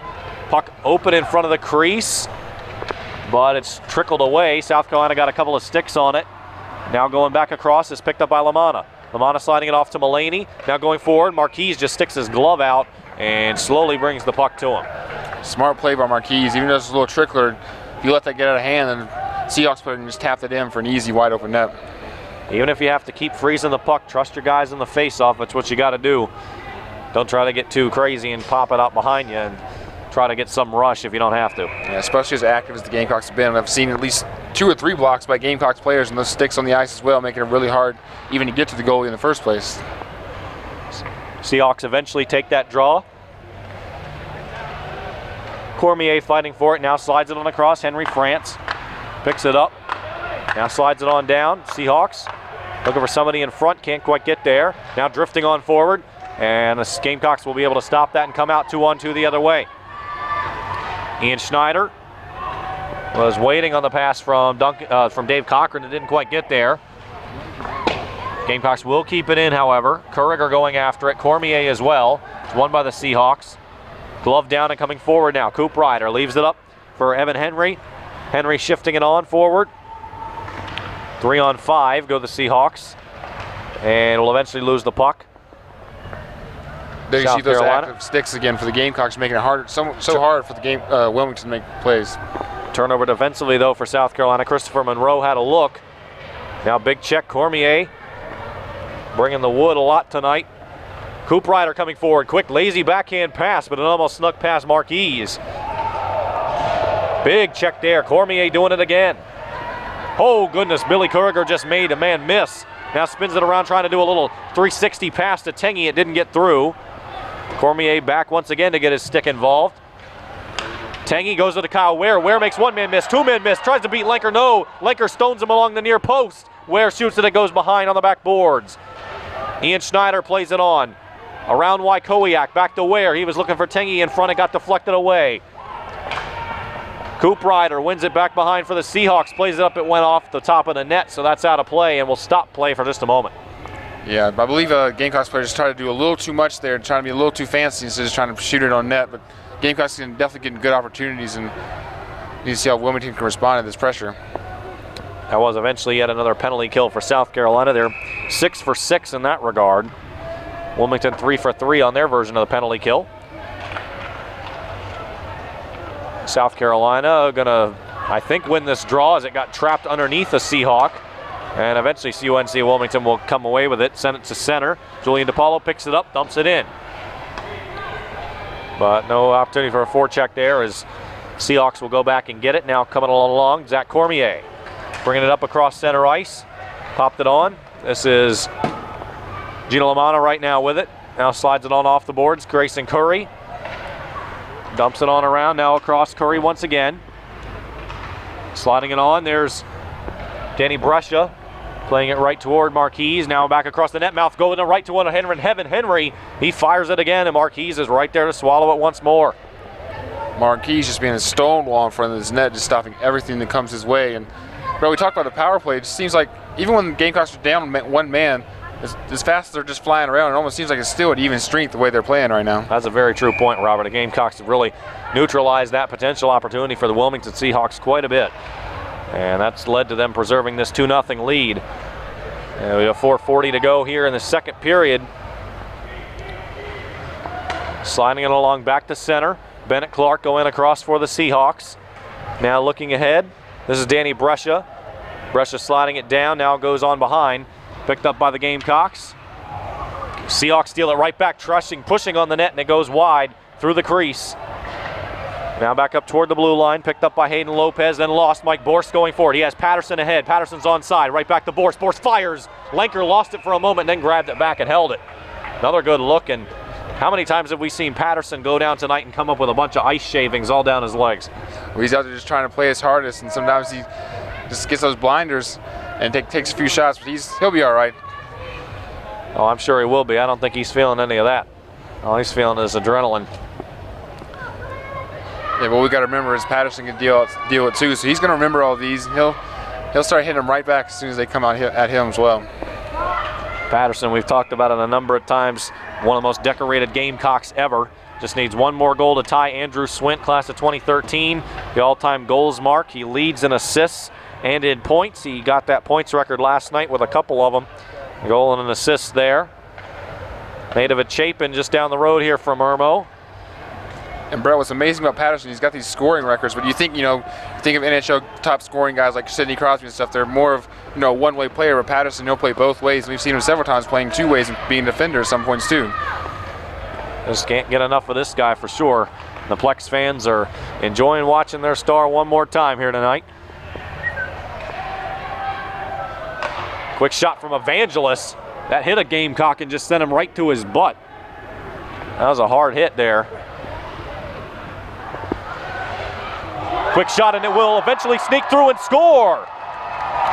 James Hatton coming around, a little bit of a easier shot, and Lenker kind of popped it to the left side of his leg, and it just snuck into the corner. And Brett, I believe we missed it, but apparently there was a penalty called, and so Gamecock scoring on the power play, which is huge for them and their confidence going forward, now being up 3-0. And I believe they're making a goalie switch right now, Brett. Seems like Collins is coming back out. Well, that's interesting. We saw Ryan Davis come in for Lenker a little bit ago for just a possession or two, and then came back. Lenker came back in. I don't know what was exactly going on there, but now Davis is going back in. Lenker, I think, lost his concentration there for a moment. Not what Wilmington needs. Again, Wilmington was 11-2 in this season. Now they've lost 5 straight. They lose again here tonight. South Carolina with 2 quality wins. Wilmington may end up on the outside looking into this ACHA tournament here in a couple weeks. Well, the way the Gamecocks are playing right now, it's definitely much deserved. Absolutely. The Gamecocks have found a way to win at the time they needed to after 6 straight losses coming into last night. But, of course, they still have to finish. A lot of hockey to be played here. 3:06 to go here in the second period. Kevin Mullaney sliding forward. I expect you're going to see a lot of intensity and still a lot of good play from what is a very talented team. Still a very talented team and the Wilmington Seahawks. Now coming along forward, picked up by Pizzo. Won eventually by South Carolina, trying to get it in front, and then they lose it. Now picked up by South Carolina, now sent along. Coming up forward, this is Nick Pizzo. Davis pops it off to the side. Cormier wins the puck, sends it up to a Gamecock. 2:27 to go, and a whistle and a penalty called once again. Who's this going against?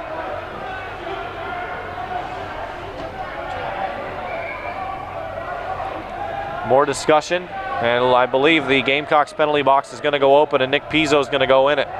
Yeah, Brett, these next few minutes are going to be a huge time for the Gamecocks, because being 3-0 down, Seahawks know they have to get something going right now if they want to have a chance to win this game. So they're going to be coming out with all they got. So the Gamecocks better be prepared to match their intensity and shut down this power play. But good news is, with Marquise and goal, you got very solid chances of shutting down this power play, as we said before. Looks like they still have 5 guys on the ice, even being down 1 man. So now the Gamecocks once again on that penalty kill. And Seahawks win it. Quick shot from the point of Angeles. Puck goes well high in the air, and it's eventually gloved down by Gamecock. Tengy has it for a second. Now the Gamecocks will send it towards center. Good block by Bennett Clark to keep it just there. Passes it along of Angeles. Sends it forward, stolen in center ice by the Gamecocks. Going forward, one on everybody. Julian DePaulo being that one. And now they try to bring it on out. DePaulo sends it well high. That's into the net and out of play. Gamecock skaters are just harassing Seahawks even before they get to the blue line. Just huge plays. If you can't get these shots on goal and even get past the blue line, Gamecocks having success in this power play right now. Will they be able to finish killing it off? 1:21 to go in that man advantage for UNC-Wilmington. 1:45 left here in the second period. So as you said before, Robert, bit of a critical series here for South Carolina and for UNC-Wilmington. Chance to get momentum either way going into the third period. Neutral zone draw won by UNC-Wilmington. Seahawks will bring it forward after holding it for a second. Cormier now sends it along, picked up by Cooprider. Cooprider all the way across, good pass there, picked up by Sarakis. Brett Sarakis drops it on back Evan Henry. Henry goes Cormier at the point. Cormier drops it down. He waits there. Now it comes down low. Set up in front, Cooprider. Good cross pass. Now one-timer from Cormier, and they score. Cormier right through the 5-hole of Gray Marquise. Seahawks needed that one. Gamecocks most definitely did not. Yeah, just like I said right before this power play, it's going to be a crucial time because Wilmington knew that they're going to get back in this game. They had to score now, being down 3-0 and now 3-1. It's only a 2-goal game. We saw yesterday Gamecocks climb up a 2-0 lead, so anything can happen now. Time of the goal from Cormier coming at 18:46, so very late in the second period. And now the teams will see if they can pop one more in the next minute 10. And the Gamecocks at this point think they're just trying to finish off this period, limit any more damage done, but you also don't want to go into prevent defense mode. So we'll see what happens. Yeah, most definitely, Brett. This goal for the Seahawks seems to have given them some new life, and they're skating with much more intensity and authority now. Eric Patterson slides it on back, looking up center for Zach Robke. Assists going to France and Cooprider there. Mike Borst tries to bring it in. Cormier shoves him out of the way. If you're looking for a player of the game so far for UNC-Wilmington, it's got to be Zach Cormier. Not just that goal there, but all over it defensively, finding the pucks, making some checks, and a great source of authority for this team. And Kevin Mullaney lights up Dave Cochran, and immediately a whistle is blown. Does not appear there's any kind of penalty signaled here, but that was a hard hit. Yeah, Cormier definitely player of the game right now. This game could be much worse, but his stick handling is out there being aggressive and attacking every Gamecock skater all over the ice. He's skating everywhere, and great hustle and intensity by him. So each team now officially with one power play goal on the night.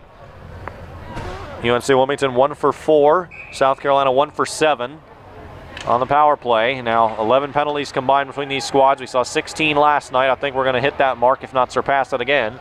19 seconds to go. Puck in the near side corner. Gamecocks trying to trap it along the boards. Puck sent up in front toward the post. Gamecocks will drop it on back behind the goal. Picked up by a teammate. South Carolina sends forward. Good job by UNC-Wilmington at center ice to win it back. Tyler Evangelos dumps it on down. Quick shot right to Marquise. He sticks it away. Gamecocks wrap it on around. That will bring us to the end of the second period. Wilmington strikes late to get a little bit of momentum going into the third, but South Carolina has a 2-goal lead thanks to a couple of second period goals. And it is 3-1 South Carolina. A critical 20 minutes in the grand scheme of things for this season. We'll have all of that for you coming up after the second period intermission report. That is next here on the Capital City Sports Network.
Starts now. And we have a special guest today, TJ Miller.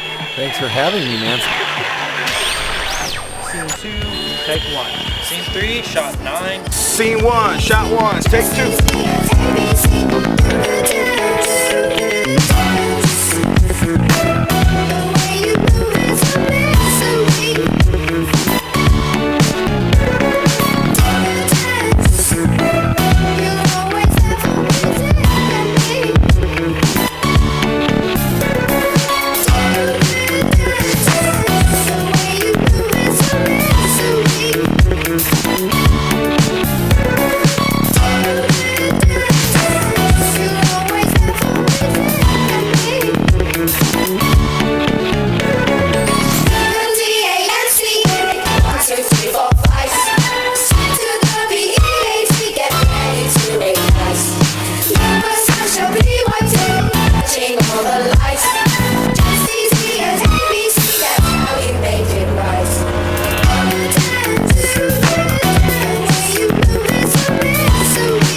Do you feel it? Do you feel it in the air?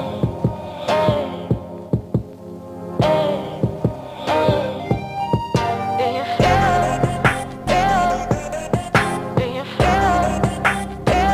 I can feel it in the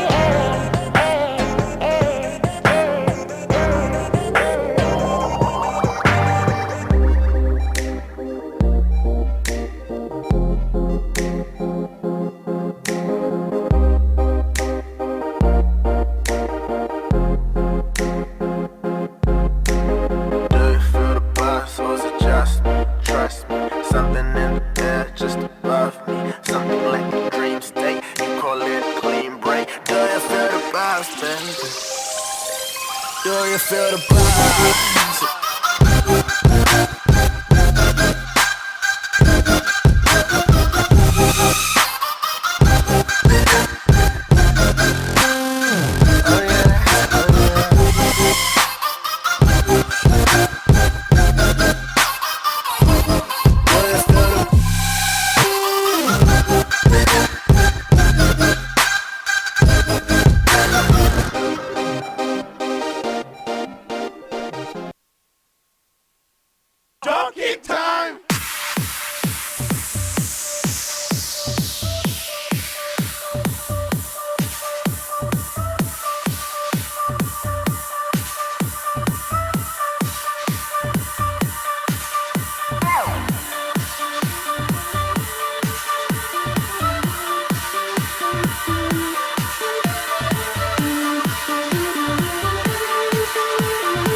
Welcome back to the Plex Indoor Sports Ice Arena, everybody. I'm Brett Williams alongside Robert McCachran. Second period intermission report, and the Gamecocks are leading the UNC-Wilmington Seahawks 3-1. Was quite a second period there. Gamecocks built their lead to 3-0, but then UNC-Wilmington striking late on the power play. That's exactly what they needed going into the third period. Yeah, we talked about momentum that Gamecocks needed to hustle down because you knew that with the season on the line, that Wilmington was going to come out hard, just hitting and just throwing pucks on net. And these next 5 minutes of this third period, the first 5 minutes, are just going to be crucial for the Gamecocks. Make sure they can match the intensity, just go out there and fight and do everything they can to make sure they get this win. Dave Cochran and James Hatton, the goal scorers for South Carolina. Zach Cormier answering for the Seahawks, and Cormier's done a whole lot of work all over the boards tonight. We've seen that from Eric Patterson too, and you got to imagine it's those kind of leaders that are going to step up in the third with everything on the line. Yeah, your big-time hitters, just they're going out there doing everything. Cormier's scored, Patterson's out there going out there. The teams are going to look for these two guys for inspiration and motivation for what they're going to do. We saw yesterday Patterson goes to a few good hits, some couple assists, the goal, and the team just rode on his back. And the same thing's going to be going on for the Seahawks with Cormier, so it's going to be a huge thing to see these two guys, leaders out there and leading their teams. Goalie's going to have to continue to do what they've done most of the game. Wilmington's used a couple of goalies. Lenker and Davis have gone back and forth. And as for Marquise, he's been pretty solid, led them in that last one, but we'll see what they're able to do going forward as well. Yeah, the goal is going to be a huge part. I mean, 3-1. If Marquise can stay hot, then they've got this game. I mean, you're already up 2 goals. Gamecocks are playing solid. Like I said, the crucial thing is, this first 5 minutes of the period to see how the Gamecocks respond. Because you know Wilmington's going to come out. They're ready. They have the momentum. They've got a goal. But we're going to have to see what the Gamecocks are going to do, and that's when we have to look to Aaron Patterson and see what they can do. Absolutely. You got to step up in this situation. We've talked about how critical this game is, particularly in the sense of what happened yesterday. So again, coming into tonight with the ACHA tournament, you know, the top 10 teams will make that tournament. UNC-Wilmington at 8, Florida at 9, Georgia at 10, and South Carolina at 11 coming into tonight, and coming into last night, excuse me. South Carolina beats UNC-Wilmington, so wins a game that the 3 ranks up. Georgia and Florida both beat teams higher ranked. Georgia beat Vanderbilt last night. Florida with a huge win against Central Florida that beat both the Gamecocks and the Seahawks. Those teams, Vanderbilt and UCF, ranked 4 and 5 respectively. So big wins for those guys, so that makes it all the more important for the winner of this game to take this game and go forward with Florida and Georgia probably locking in their position in the ACHA with the win tonight. Most definitely. This is win or go home. You either win and you're in, or lose and you're out. And this is just huge. Both teams know that. They know what's at stake, and this third period we're going to be in for a good ride. No, we are. I'm excited for it, aren't you? Most definitely. There's going to be a lot of hits, a lot of intensity, just pucks flying everywhere, bodies flying everywhere, and just looking forward to this one. And we are also looking forward to next week in the SEC tournament, which is regardless of what happens tonight, the Gamecocks will be there. And just a reminder that we will be as well. The Capital City Sports Network will be live at the Fordyce Center in Antioch, Tennessee, starting on Friday as the Gamecocks open up with the aforementioned Florida Gators. And we know what kind of relationship these two teams have. It's going to be a lot of fun. That game will be 4:30 Eastern time, so we're probably going to shoot for 4:15 on the air next Friday, February 5th. Live from Antioch. We will have all the coverage there for you on Friday as well as on Saturday, and if the Gamecocks win on Friday, that will guarantee them a game on Sunday as well. So as long as the Gamecocks are out there, so will we, and we are very excited to bring those games for you as the Gamecocks try to push toward an SEC HC tournament title. But before they get to that, they got to finish this one. We got the third period coming to you next. And before that, we'll go quickly to one of the sponsors of the Gamecocks team. That is the venue here, Plex Indoor Sports, and their new high-wire trampoline park. It's the place to be. And got an ad for you for that and a whole lot more from our station. That's next on the Capital City Sports Network. High Wire Ice is a state-of-the-art extreme trampoline park featuring a 20,000 square foot continuous jumping field and Olympic-sized foam pits with over 90,000 cubes of foam. Your heart will be pumping as you try to slay Mac the Dragon, one of the largest ninja obstacle courses in the U.S. The Dragon features a Cirque du Soleil trapeze bar, multiple silks, a rock wall, vertical climbs, slack lines, swinging bridges, and leaps of faith monkey bars. It's an incredible agility course. The park also has a dodgeball arena, dunkable basketball hoops above trampolines, and a designated kiddie jump area with foam pits. Plus, there's a designated birthday party area, as well as a mezzanine for parents to watch their children jump down below. And don't forget, Club High Wire Ice will be the destination of choice for anyone 15 years and older on Friday and Saturday nights from 8 to 11 p.m., featuring state-of-the-art boom sound, black lighting, and lasers that will beat to the music. All located at Plex Indoor Sports in Irmo, the home of Gamecock hockey. High Wire. Fly high.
Welcome back to the Plex, everybody. I'm Brett Williams alongside Robert McCackern. We are getting ready to go. We are actually just about ready to go, and the puck has been dropped here in the third period. Gamecocks leading the UNC-Wilmington Seahawks 3-1.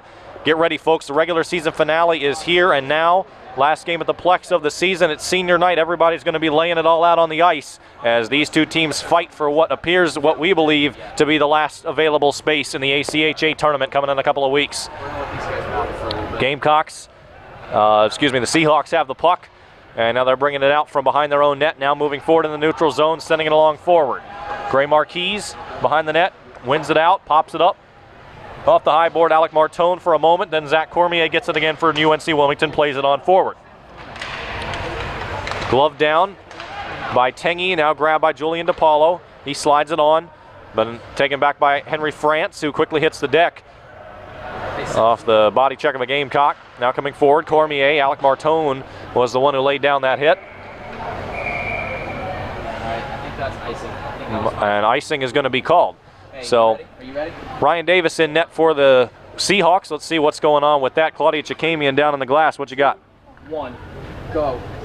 So UNC-Wilmington has had a bit of a change between this game. They started off with goalie Nick Linkter, and he just wasn't performing well. He has had a few rough patches here and there for the past few games, and as the UNC-Wilmington coach said during the intermission, they just want to change things up. So that's why Brian Davis is in. He was put in during the second for a little bit, but he'll be in for the rest of the game, and that's what you'll see now. We'll see if UNC-Wilmington can pick up down by 2, and we'll see if the goalie change will help them at all. Back up to you guys. Thanks, Claudia. And just as you say that, on the other side, Gray Marquise was challenged with a 2-on-1, but as usual, he just stuffed it and held it firm. And in terms of Lenker, hasn't really been a lot of times in his career where he's had those rough patches. I guess, in the times of, like a Henrik Lundqvist that's largely fantastic and then just has a couple of those games when that's happened. I guess it happens to the best of them. Yeah, we saw that last goal. It just trickled in. He had it. He was on top of it. Just nicked off and went into the goal. But just like we were talking about in the intermission report, Brett, Seahawks are definitely skating right now. They're definitely going out there and hustling, and right now we got to see hopefully the Gamecocks can respond. 18:37 to go here in this game. Face-off will come to the right side of Ryan Davis. Brett Topolsky wins the face-off. Very nice move. Gets it right back to the Gamecocks. Played it in. Dumped all the way across. Sent around by Brian Soar. Nick Wykowiak with it for a moment. Jammed on. Picked up. Back at the point, Dave Cochran. Pass got deflected. It will stay with the Gamecocks. Wykowiak back to Topolsky, who drifts in. Poked away by the Seahawks. Here they come the other way. This is Kevin Mullaney. Lays it on down. Marquise all the way out of the crease. Pops it on along. Dave Cochran going after it. Sliding up. Seahawks play it right towards center off the skate of Kyle Ware. Ware bringing it out the other way. Good control by the Gamecocks defenseman. Now coming on forward, makes one man miss, almost made 2 men miss. Now coming forward, here's James Hatton off the post. Hatton on the backhand shot, had a little more power behind that than I think most people expected. And now the Seahawks will get it back and come across. Pass was going ahead for Mullaney, was a little bit too hard. Kyle Ware corrals it underneath. Wrapping it up top, sends it on right down the ice, all the way down. Cormier goes after it, picks it up, slides it on back. Here go the Seahawks, pushing on forward. Gamecocks win it. Now back at center ice, UNC-Wilmington once again. Referee had to take a little jump kick to miss that puck. Curry goes down after it, wins it. Pizzo sliding it back up top, but not cleared. It went right to Henry France. France goes right toward the net. Picked up for a second there. Right all the way across, slid by Jacob Wimberly. First action for him tonight. France goes right back toward the net again. It goes wide. Good look by France. Didn't go. Now back across once again to Wimberly. Sliding it on along. Good back pass. Passes it on along to Christopher Monroe. But it goes around in front. Won by the Gamecocks. James Hatton bringing it out. Hatton slams it right all the way wide of Davis. Looked like it was more of a just throwaway shot, but it almost went. Curry providing some pressure at center ice right on Sarakas. Good work there. Seahawks moving it on out. Dump it in. On the forecheck they go. Grayson Curry, though, going to get there first for South Carolina. Looks for DePaulo. Instead goes to Zach Ropke. Ropke slides it on along, looking for Ian Schneider. Schneider has it. Dumps it in. Gamecocks forechecking the other way. Davis pops it along the boards. Now a fight for it in the far corner. Won by Coop Ryder for a second. Check that. No, that was Coop Ryder. I take that back.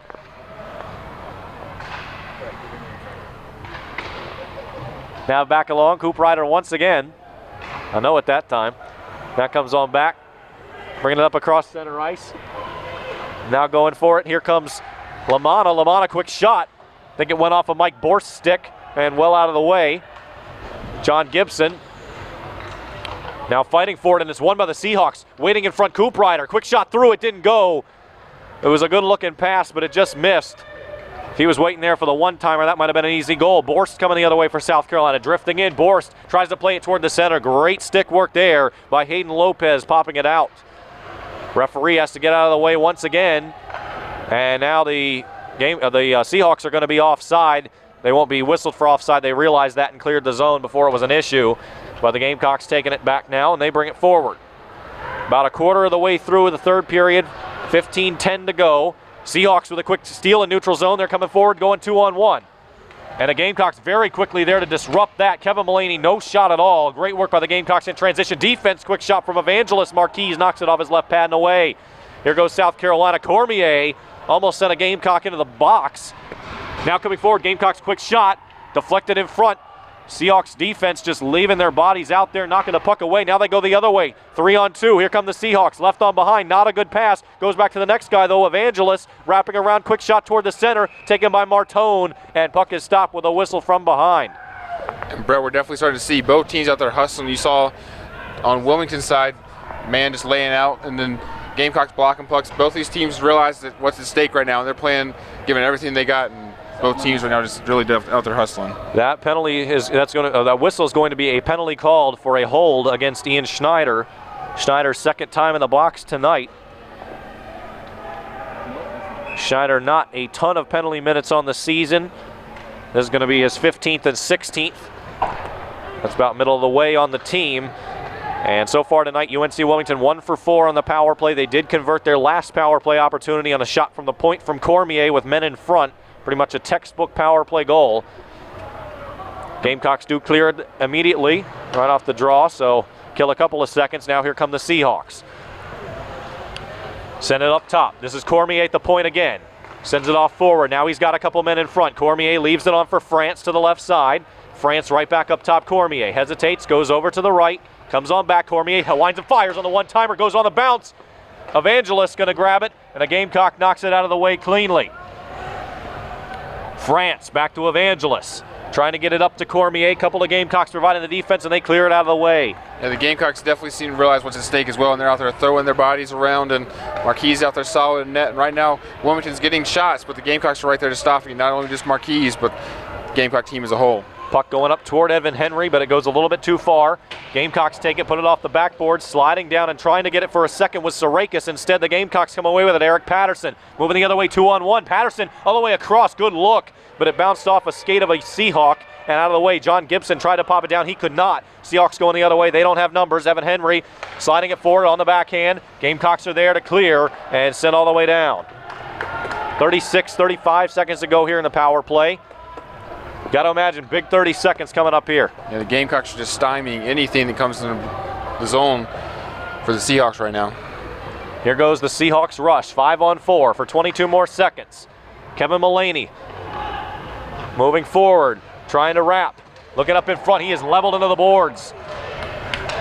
Popping it around, who comes up with it? Lamanna drifting down, now comes up top.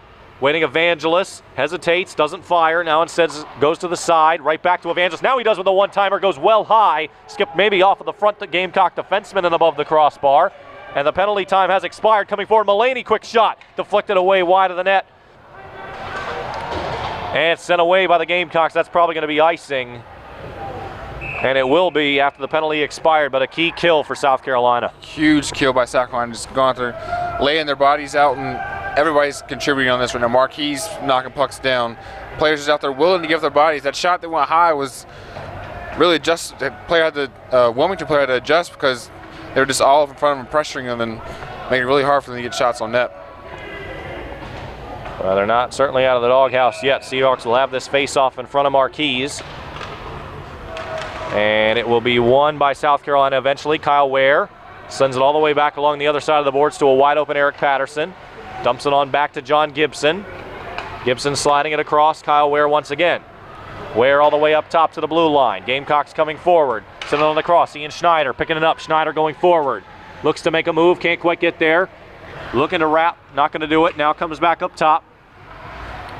Or excuse me, still behind the net, I should say. Back center of the net. And now comes up top. Topolsky. Quick shot. Topolsky is blocked off the body of a Seahawk and well out of play.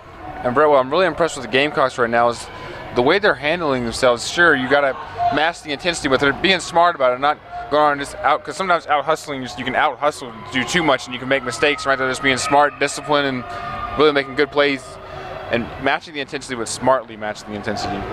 Yep, definitely seeing that mental approach from the Gamecocks working out in their favor. That time did not work as they lost the puck out of the zone. Grayson Curry with it now, slides it on toward the boards, and now popped on along, taken by the Seahawks, and bounced off a couple of players before UNC-Wilmington grabs it at center ice. Coop Ryder being harassed by Curry. Great work by Grayson Curry. He takes it away and sends it on down for South Carolina. UNC-Wilmington now with it, send it on across. Coop Ryder once again dumps it down. Pursuing after it, Bennett Clark. He will get there after Marquise tapped it. A quick wraparound opportunity off the stick of Lamanna. Did not go. Curry, as we approach 11 minutes to go in the game. 11:05 to be specific. Gamecocks will send it out. I think it hit off a stick. No, it did not. And icing called once again. Want to take this opportunity to give a shout out to one of the other team sponsors, Liberty Tap Room, with locations in the Vista and on Lake Murray and Irmo. Liberty Tap Room and Liberty on the Lake, great spot to have dinner before one of these nighttime hockey games or brunch on Sundays. And although they won't be playing at the Plex anytime the rest of the season, we assume, probably going to have a road game in the ACHA tournament. Plenty of time still. Any time of the year is a great time to visit Liberty Tap Room. Thank you for your sponsorship of Gamecock hockey. South Carolina moving it forward, right to the blue line, dumped back around by UNC-Wilmington. Grayson Curry sends it on forward and sending it on along. It's picked up by Henry France of the Seahawks. He comes forward. Bringing it on up, passes around Mulaney, now goes on down. This is picked up quickly, moving on forward, Evan Henry. Evan Henry going right to the post. Marquise stoned him down, just stuck his leg right there, trapped it on the post, popped it out. Gamecock sent it all the way back. Cormier has to go corral. Taken by Lamanna for a minute there, the defensive side. Seahawks all the way back, now they're going to rush 5. Seen that plenty of times, has not worked in 2 games. Really, College of Charleston, the one team that was able to make it work a lot, get fantastic looks every time they came up and down the ice like that. Cormier going forward. Yeah, Brett, only the Mighty Ducks can get that 5-man rush going on. Evidently. Sliding it on along, picked up once again by UNC-Wilmington. Glove down at center ice by Julian DePaulo. He'll dump it down, but only Nick Pizzo will go after it for South Carolina. They'll use the moment to change lines. Coming out a lot of fresh legs for the Gamecocks. Ware, Ropke, Cochran, Patterson all on the ice. Seahawks moving forward. Coop Ryder along the back boards. Now passing on along. Pass was going for Bennett Clark. It didn't go. Gamecocks take it back out. 9:19 to go in the hockey game. 3-1 South Carolina. Big 9 minutes coming up for these 2 team seasons. Mike Borst drifting in. Had a moment there, but it got turned away by a couple of Seahawk defenders. Good work there by them. Now back up to the blue line. Eric Patterson lays it on down. Going around the other side of the boards, Kyle Ware trying to pick it up. Ware hits the deck. Cormier dropped him. Referee on the backside puts his hand up. Think that's going to be a penalty called. Marquise was hustling to the bench. I think Cormier is going to serve 2 minutes. This is huge for the Gamecocks, not only going on a power play, but having the leader on this Seahawks team being out as well. It's going to be huge for the Gamecocks. But I want to mention one other thing as well. We always talk about these freshmen, guys out here scoring and stuff. I think right now with this game being 3rd period, about 9 minutes left, being up 3-1, it's going to be your senior leadership, and the leaders on this team is going to be most important because you don't need to score goals. You need to make sure you hunker down and be smart and disciplined play, and these seniors are going to be ones that's going to be leading this team right now. Absolutely. This is your last 9 minutes at home. Got to make sure you make the most of it. So they definitely want to go out with a win and a sweep against a very good Seahawk team. They got 2 minutes right now to try to make it a 4-1 lead, which is darn hard to make up in the 3rd. Not impossible, but darn hard. So we'll see what they can do with it. Yeah, Brett, it definitely certainly makes things a lot easier for your team. Second time tonight that Cormier has headed to the box, providing that physicality, but has ended up having to serve for it a couple of times. Puck is trapped along the boards. Gamecocks corral it. Jacob Tengy coming out with it. Now spinning around, looking forward for Schneider, and it bounces off a Seahawk, goes all the way down to Gray Marquise. 8:35 to go here in the game. Julian DePaulo all the way across, stolen for a second at center ice, but not for long. Jacob Tengy now with the other way. Tengy makes one man miss, but lost the puck himself. Kevin Mullaney takes it back and comes forward. Mullaney will dump it all the way down. Marquise with it again. 2 quick clears for the Seahawks. Leaves for Julian DePaulo as Brett Sarakis tries to wreak some havoc down low. Gamecocks with it, coming on out. Now sending it on along. It's picked up. Here are the Gamecocks 2-on-1. Quick shot in front. Hatton fires, and it bounces up high and over the net. The puck was floating in the air for a moment, and it just went too far. Here come the Gamecocks going forward again. Hatton goes down. One of the Seahawks lost his stick. That was Mullaney. Another Seahawks sent it all the way down. Marquise to DePaulo. Seahawks change lines. Gamecocks keeping everybody on the ice, try to catch them napping. Patterson sends it down, and now the Gamecocks will change lines as well. Full steam ahead. Topolsky and Kuriger coming off the bench, moving forward. A couple of North seniors on the ice, along with DePaulo and Patterson and Marquise. And James Hatton, the lone non-senior, still on the ice right now, putting on a show. Can the Gamecock seniors score a goal as well while they're all out there? Now coming forward, quick shot across the crease, blocked up in front from Davis. And just as we say that, Zach Ropke on the ice, and now all the seniors are out there together. Sent on down. Now coming forward quickly, the Gamecocks trying to attack. That was Kuriger going at the net, not quite. And it's cleared by the Seahawks, and that will end the power play. 6:56 to go. Cormier comes out. And a whole lot of interesting 6:53 we're going to see. Yeah, and Brett, even though Gamecocks didn't score with this much time left, clock is against the Seahawks. Topolsky, quick shot on the post, just as you say that. No good. Quick shot in front. The Gamecocks had another good look, and Davis kicked it out of the way. Back another shot, and Davis after corral. Had about 3 back-to-back-to-back opportunities for the Gamecocks. The Gamecocks are definitely just outplaying Wilmington right now, and that power play definitely did not help Wilmington. You know, a lot of fatigue could start setting in now, and we'll definitely see how the Gamecocks can react to that. So it is 6:38 to go in the game. A 2-goal lead for South Carolina. And Coach Sirois calls for a last-second line change. Want to take this moment to give a quick shout-out to, I think there's going to be a timeout called here. Let's see who calls that timeout. It will be, I believe UNC-Wilmington called that timeout.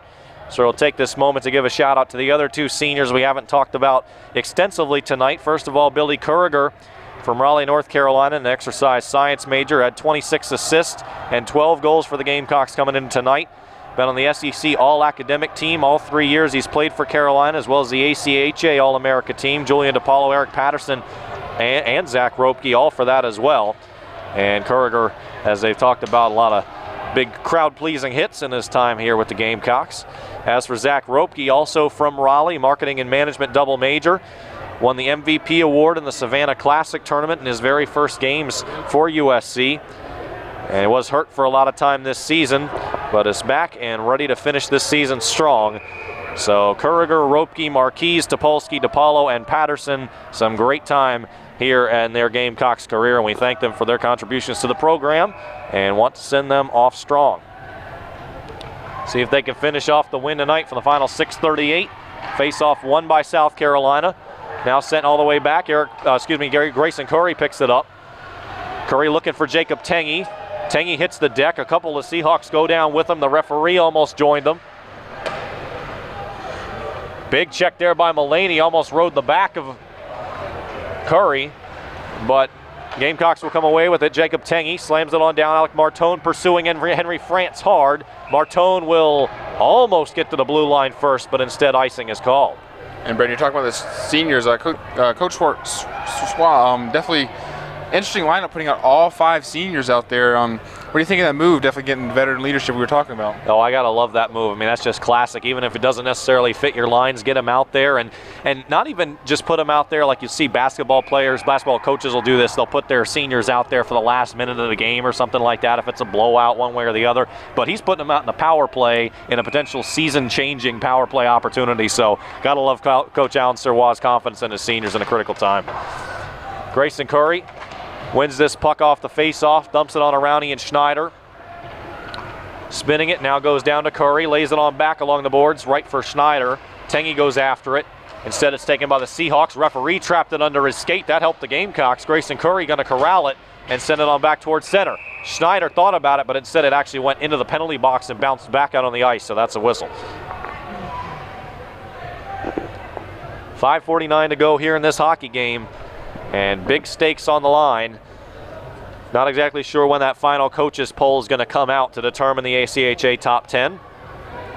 I believe it's going to come in after next week, so technically the Gamecocks have a chance to continue to up their resume if they can beat Florida in the quarterfinals of that tournament next week. And then if they go forward, they're probably going to end up playing number 1 Arkansas if they can get through Florida. And you certainly, if you beat Arkansas, you're definitely going to get into the tournament, because Razorbacks are, as they like to go by, the Ice Hogs in this sport, are quite solid. Tyler Evangelos sending it up towards center, taken by Lamanna. Gino Lamanna bringing it on. That's John Cooprider. Now sends it right toward the crease. Marquise wrapped it up for a second, then lost it. Bounced off a few players, now goes to Mike Borst in the Gamecocks. Trying to wrap it around Henry France. France harassing him, and now comes away with it. But loses it to DePaulo, now to Gibson. Gibson sends it toward Eric Patterson going the other way. Patterson on Bennett Clark. He's got Mike Borst with him. Patterson hesitates, brings it in. Quick shot across the crease. Borst couldn't pop it in. Just went off the skate of the Seahawk defender, Tyler Evangelos. Evangelos also been doing work defensively, an offensive juggernaut for the Seahawks, but doing work down there as well. Huge opportunity for the Gamecocks. Davis Luck was able to get his pad out real quick and stop it.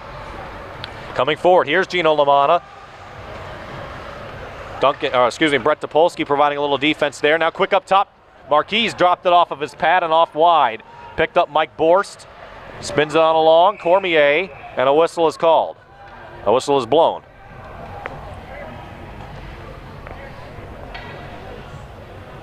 Four and a half to go here. And Brett, you have to wonder when UNC-Wilmington's going to, I mean, at this point, you got to start thinking about pulling your goal. Do you think they could be pulling it out maybe 2-3 minute mark since they're down by 2 goals? Yeah, I'd definitely say somewhere in a 2.5 to 3 minute mark, because you got a really difficult situation right here, and Wilmington actually missed their opportunities to get some more quality wins last week with that weather. They lost a chance to play Christopher Newport, who's currently 1 spot up with them in the standings, so this is all the more important for the Seahawks. Now coming on along, Mulaney leaves it on for Evangelos. Quick shot goes wide to the right side.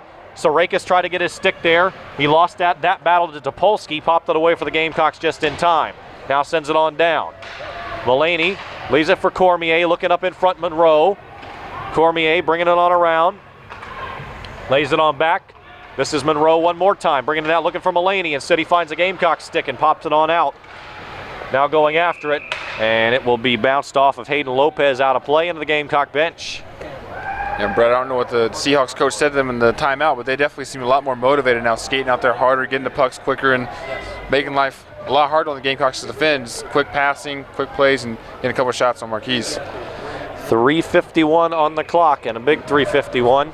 I wouldn't be surprised to see a South Carolina timeout as well before this one's over. Before that, here comes a face-off. Sent on across. UNC-Wilmington bringing it in the neutral zone. We'll keep an eye on Ryan Davis, sees when he might try to come out. Now back up top, Tyler Evangelos winds and shoots. That one dribbles in front of Marquise. He pops it out just in time. Who wins the puck? Good work by Cooprider to do so. Gives it on for France. Hatton trying to steal it from behind. Instead it goes to the other number 17, Lamanna. Picked up by Julian DePaulo. Rotating it back. This is Lamanna once again. Looking up now, down to Cooprider. Cooprider plays it up top to the point. Evangelos waiting for the one-timer, goes forward. He almost broke his stick. Just didn't quite get the right look on it. Bennett Clark from behind goes to Cooprider. Makes one man miss. Now a shot goes up toward the blue line, bopping on down.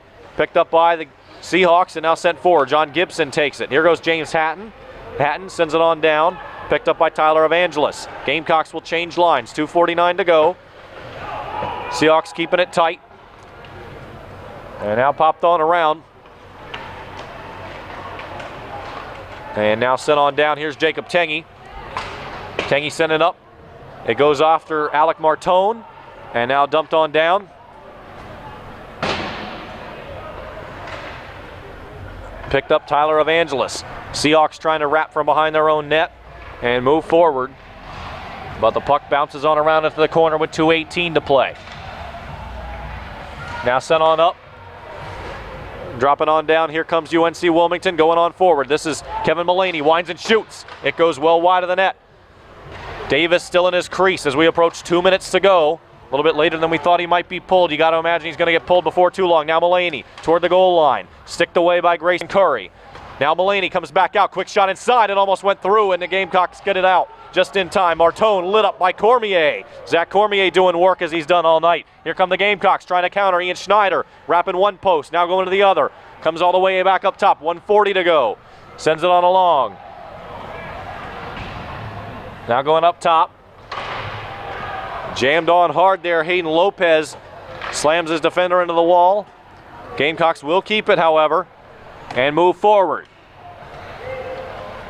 Ian Schneider, quick shot. Davis gloves it down. Picked up by the Gamecocks behind, minute 20 on the clock.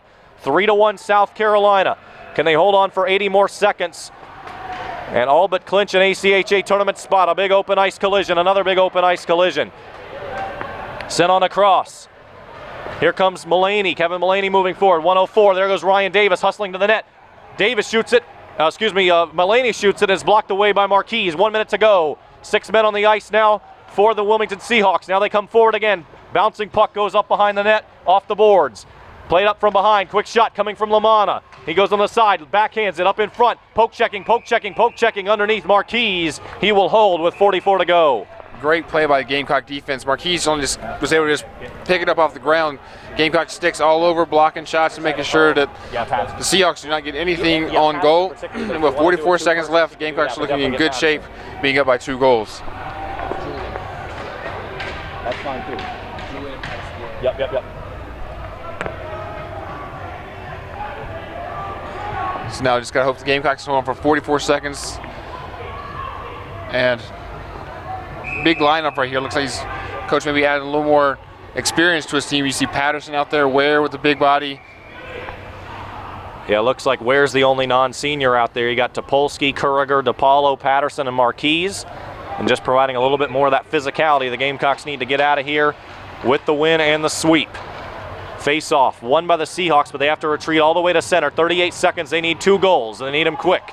Sent on down, back behind the net, picked up by Julian DePaulo. DePaulo sliding it on the boards, picked up Coop Ryder, launching it toward the center, quick shot, bounced up off the pad of Marquise, off the stick of Bennett Clark. He had a great look. Lamanna dumps it in off the skate of Eric Patterson. Topolsky going after it. Brett Topolsky dumps it down to himself, going toward the empty net, but it goes all the way to the corner. Now Topolsky going to try to trap and hold.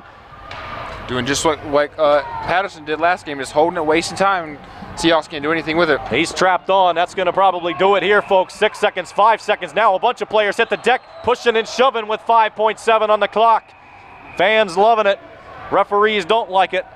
And they want the players to separate and just get out of here. Yeah, one of the Gamecock players came in there late with that huge scuffle and just hammered one of the Seahawks against the board, and that created a scuffle. You know, frustration seems to be mounting for UNC-Wilmington. Looks poised to lose their 6th straight game after starting 11-2. And coincidental minors will be called here with 5.7 seconds. Who? Kuriger and Lamanna called with that. But at this point, Seahawks are going to need some kind of quick break like we saw Ian Schneider do at the beginning of this game and do it twice. I'm sure the referees right now are making sure they're on top of everything. Any kind of chippiness, they're going to make sure they stop it because they don't want another brawl like they had in Florida a little while back. Well, I will say, despite the physicality we have seen in this series, I have not seen nearly as many board checks as we saw in that Florida game leading up to it. That was quite something to see. Most definitely was. But referees, I'm sure they just want to get out here and go home as well, so they're definitely going to make sure they're on top of things, put everything in order. The question is, are we going to see some kind of fisticuffs next week when the Gamecocks and Gators meet up again in Nashville? I'm sure hoping so. That's going to be a great game. I'm looking forward to that one. The Gamecocks will try to heal a few of their wounds. John McLeod, Kevin Catrone injured. We'll see if they get back by next week. So we'll have our eyes on that. But right now, after there was the fight at Kennesaw State that we talked about, Kyle Ware suspended last night. He's back. All should be well.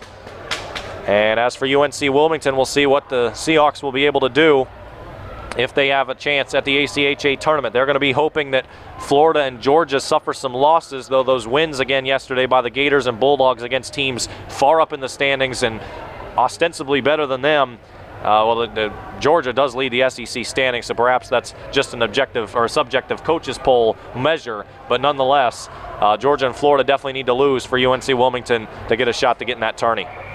Yeah, most definitely UNC-Wilmington's going to have to hope a lot of things go their way. They come and just hope they get into the tournament.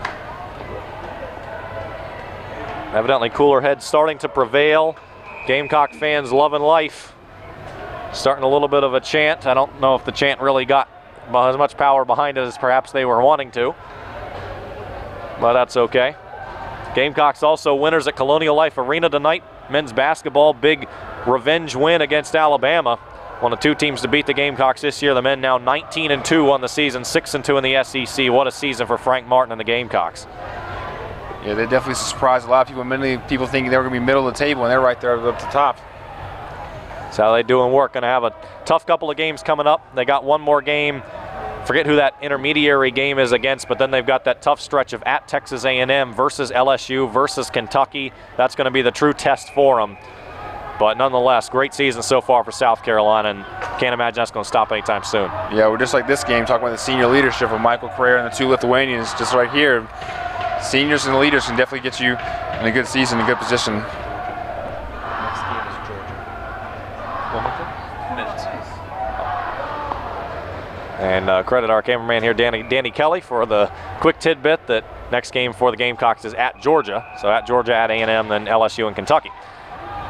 Face-off is won eventually by the Seahawks, and they will just let the clock run out on this game and on the regular season. The South Carolina Gamecocks complete the sweep of UNC-Wilmington with two huge wins here on senior weekend. The Gamecocks now 8-11 on the season. They're going to go to the SEC-HC tournament next week and very likely to the ACHA tournament the following week. It's two huge wins, not only for ACHA tournament, but going into the SEC tournament. Nothing's better than having a hot team going into the tournament.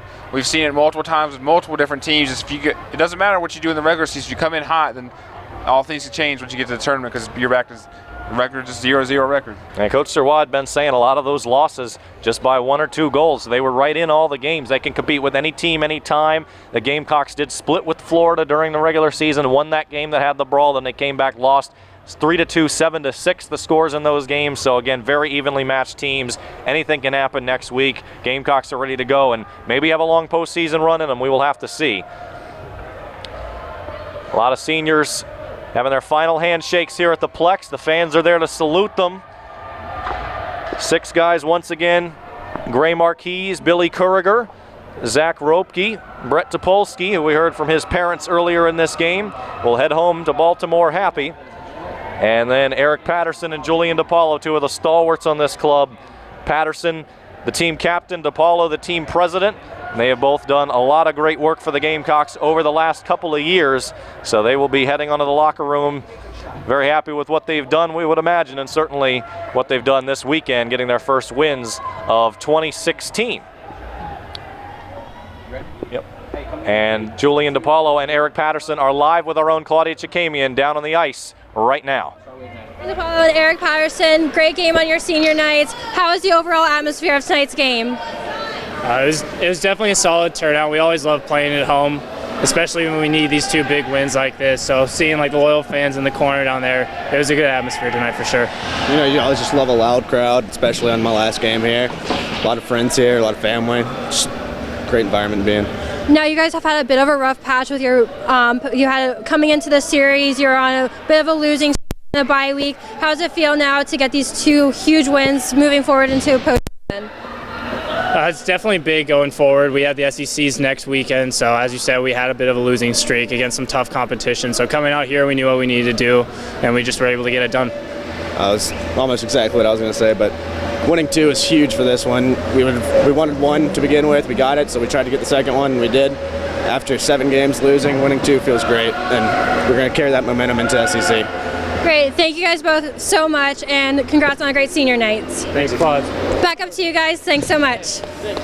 Thank you, Claudia, Julian, and Eric, going home happy. A great night at the Plex for them, for these fans, for their parents. A whole lot of great things coming for the Gamecocks tonight. We're going to wrap this one up for you, folks. Say our goodbyes from the Plex for this season and get you ready for a great SEC HC tournament coming up next week. We'll have that for you. Stay with us for the postgame report here on the Capital City Sports Network.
Starts now. And we have a special guest today, TJ Miller.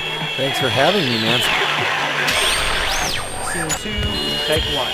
Scene 3, shot 9. Scene 1, shot 1, take 6.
Do you feel the vibes?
Welcome back to the Plex Indoor Sports Ice Arena, everybody. Brett Williams and Robert McCachran here with you after the Gamecocks have finished off the sweep of UNC-Wilmington with the final score tonight. The Gamecocks 3 and the Seahawks 1. The Gamecocks tonight, as opposed to last night, they went down early 2-0 last night. Tonight, built the lead, had it 3-0, ended up giving away 1 goal late there in the second period, but just held it down. An all-around performance got the Gamecocks to win. Yeah, well, Marquise, like we said, was going to be a huge thing coming into this series, and he was great, making several puck saves. Just great glove save yesterday, just massive saves. But another key we saw was he got help from his team.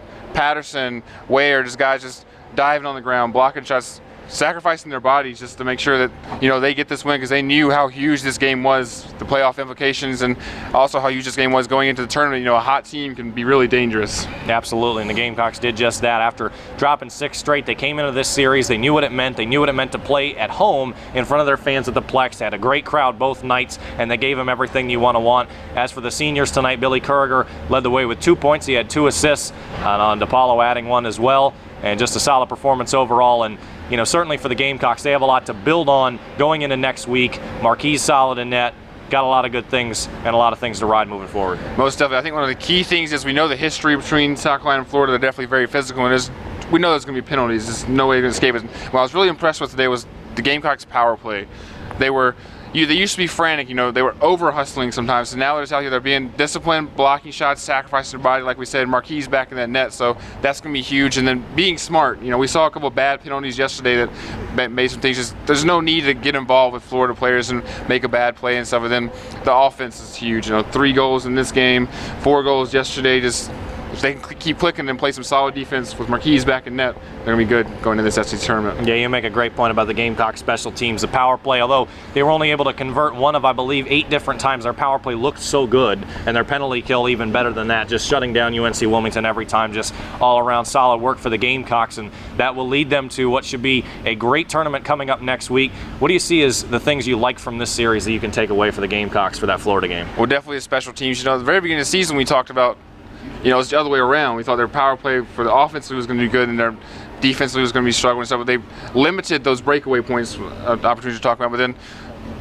I think when the thing is going to be key is the coach. I mean, he's been out there changing up the lines like that. All senior lineup, I really love that, you know, just the veteran leadership, you know, and if you get a lead and you can start throwing it out there, then it's going to be good. So I think the senior leadership is the most thing I'm going to look at, because we saw Eric Patterson last game just put the team on his back, and the seniors this game just leading the team and making everything just life so much easier for the team in the whole, as a general and whole. Hopefully the seniors will bring that same intensity they brought to this series next week at the SEC HC tournament, and we hope to bring our full abilities to you guys as well. We've had a lot of fun this season. We're excited to keep our broadcasts rolling. We will be live next weekend from Antioch, Tennessee in the Ford Ice Center, the training facility for the Nashville Predators, the host of the SEC HC tournament. Our first game is the number 5 seed South Carolina Gamecocks against the number 4 seed Florida Gators, 4:30 Eastern time next Friday. You can catch all the action, as always, on the CCSN on SGTV YouTube channel. Link to it at www.gamecockhockey.com. We will be there. Hope you're there with us. Going to be a lot of fun for the Gamecocks in the conference tournament.